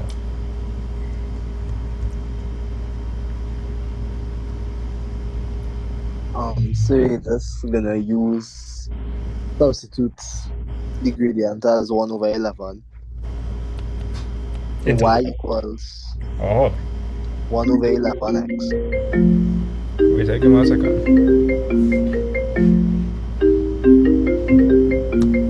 1 second, eh? Check Mrs. Martha if she any concert. Oh my gosh! Wait, tell her to call me too. Let me see your hands. It's the neighborhood. Oh my gosh, guys. Mrs. Martha needs to know how much of a huge fan I am. I'm in class right now and Cassidy fangirling. Hi, hi, mother. Make sure to record the neighborhood for me. Tell her to record the neighborhood for me. I will tell she.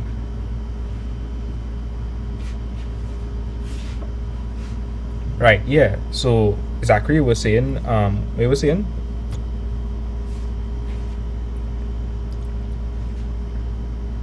Yes, sir, I was saying. No, Nathaniel. Yeah. I had shaken, boy. Yeah, wait. I was saying y will be equal to 1 over 11x. Wait, so the gradient is 1 over 11. What else do we know?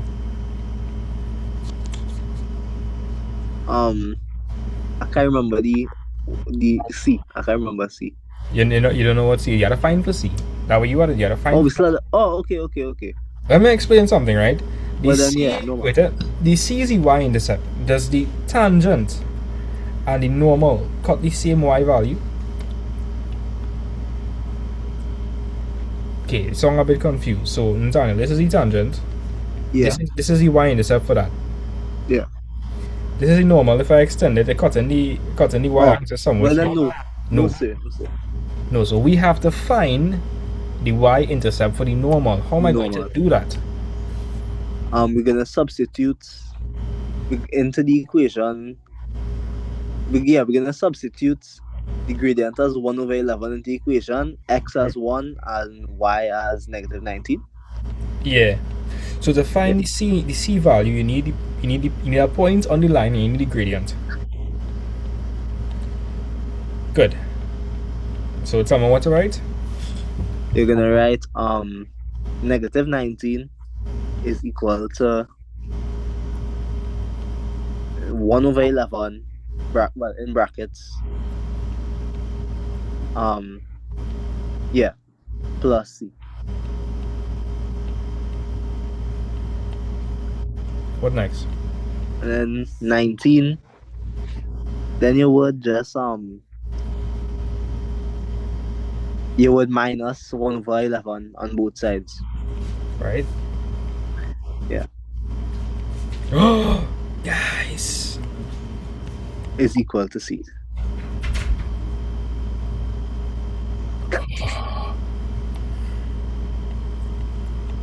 Yeah, where's minus 19 minus 1 over 11?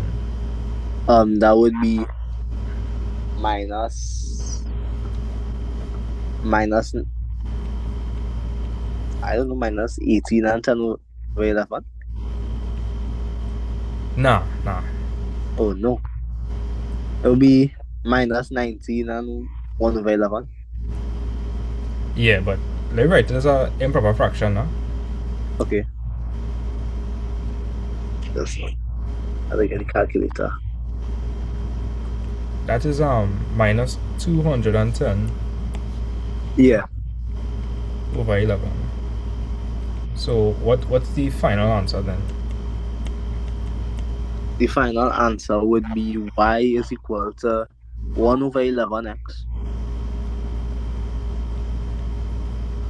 minus 210 over 11. Now, if this is correct, when I plug it into the graphing app, it's supposed to, make sense. It's supposed to look a little something like this, but we go see. Is it going to? Say that again? I say I wonder if it's going to. Well, I trust any maths. You trust any maths? A little bit, sir. A little bit. What do you mean?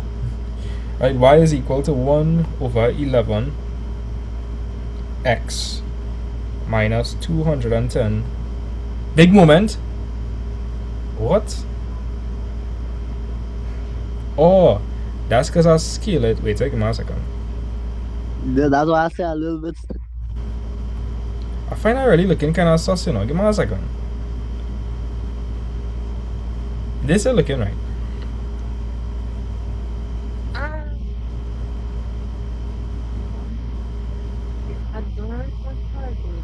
I don't know if I can use our calculator, but since we was doing the first question, and I had moved out 9 squared plus 4 minus 24, I will put 10 minus 1, but I'm like, not more to that. I can't understand everything you're saying. What do you mean I don't understand? Like, I was struggling to hear what you're saying. Oh, so when we was doing like the first question, I don't know if I don't know how to use a calculator, but I wasn't getting minus 11. But like, that probably just me. No, it is. Wait. Just making sure. Let me check it on the graph, right? So y is equal to 3x squared. I'm seeing 3x cubed plus 2x squared minus 24x.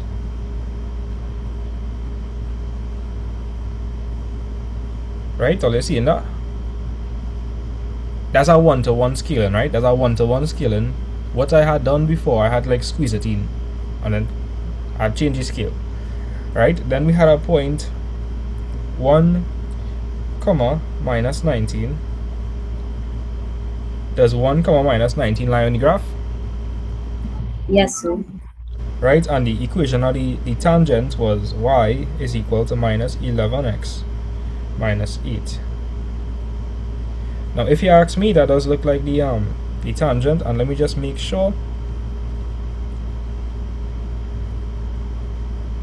So that will be 9. 9 plus 4 is 13.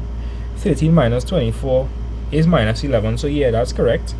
And now let's plug this in. I think the issue was with the scaling, to be honest. 1 over 11x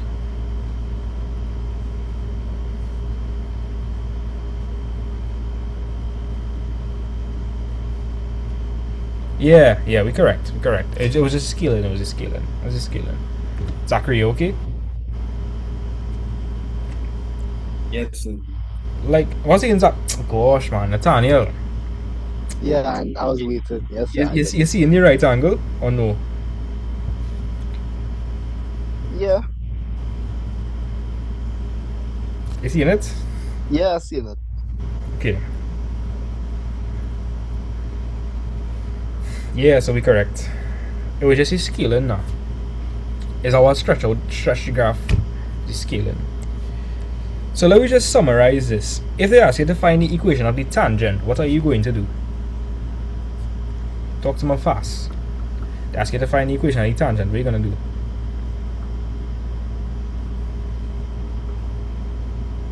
Guys, anybody? Find the Oh. equation. Oh, Cassidy, tell me fast. okay. Find the first derivative, and then that would be your gradient. Your persistence, your slope is a format Remember, you gotta take an x value and plug it in of first. a line. And then you have your 2 points. You plug in your x value from your 2 points, and well, then you find to C. Yeah, and then if they ask you to find the equation in normal, what are you doing?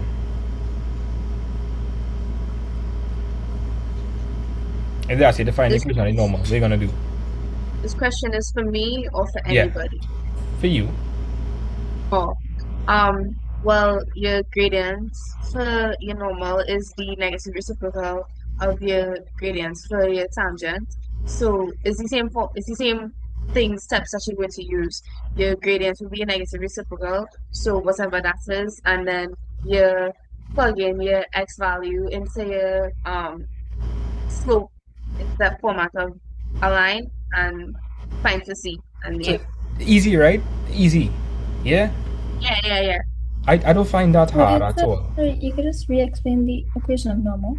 Is the gradient will be the negative reciprocal, and then you plug in the x values from the point. Right, so the point that the tangent passes through is the same point the normal is passing through. Oh, So, I'm gonna explain it, right? If they ask you to find the equation of the normal, Jenna, you first have to find the equation of the tangent. First thing you're gonna do. right, yeah. If you know the equation of the tangent, just say minus 11, then to get the gradient of the normal, it will be the negative reciprocal. So you change the sign, so that'll be 11 over 1, then you flip it, 1 over 11.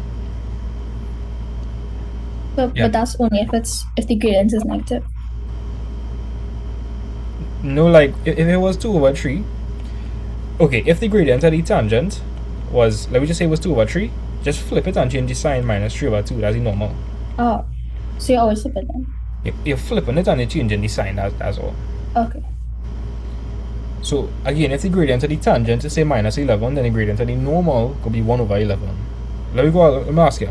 If the gradient of the normal is 5, what the gradient of the tangent could be? Negative 5. No. Negative reciprocal. Negative reciprocal.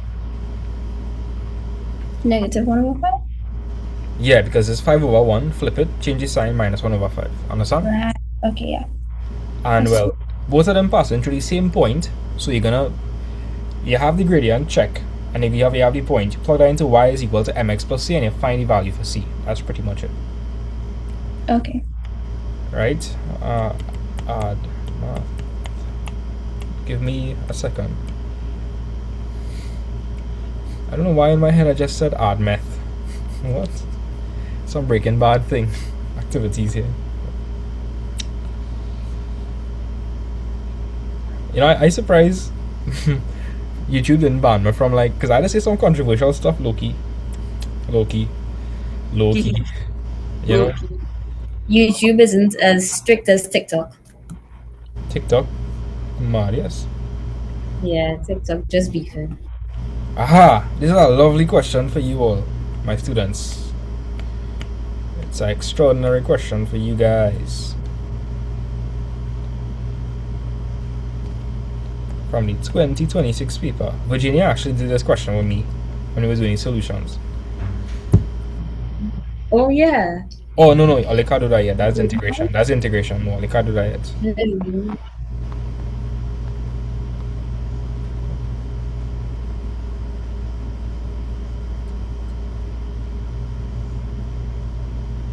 You know, after we did that paper, like a week after, my teacher, she sent the paper to us and told us to do it for homework. The questions we could answer. Damn. Yeah. You already do it. So I was like, whoa. So let me organize all the homework.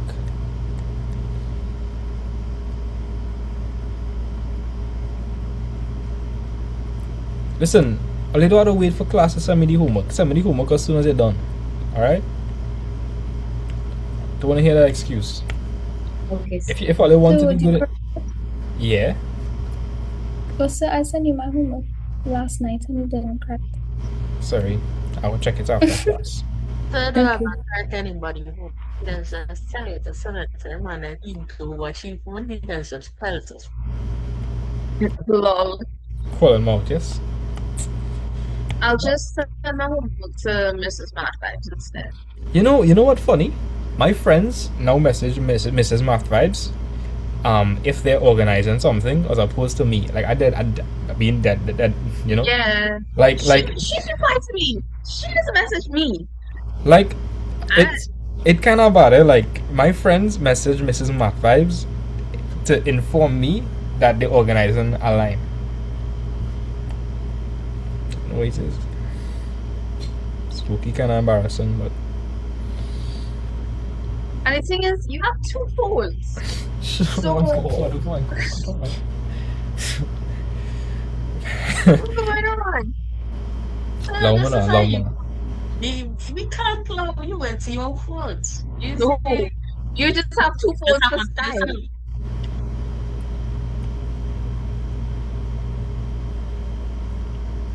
Damn. You're brutal, yes? But it's valid, it's valid. The argument is valid. A man had 2 phones and he can't reply? Yeah. 2 phones? The amount of things that we doing though, like, it's really a lot of things. Oh, sorry, Mr. President. I'm the president of Math Vibes, so. Right.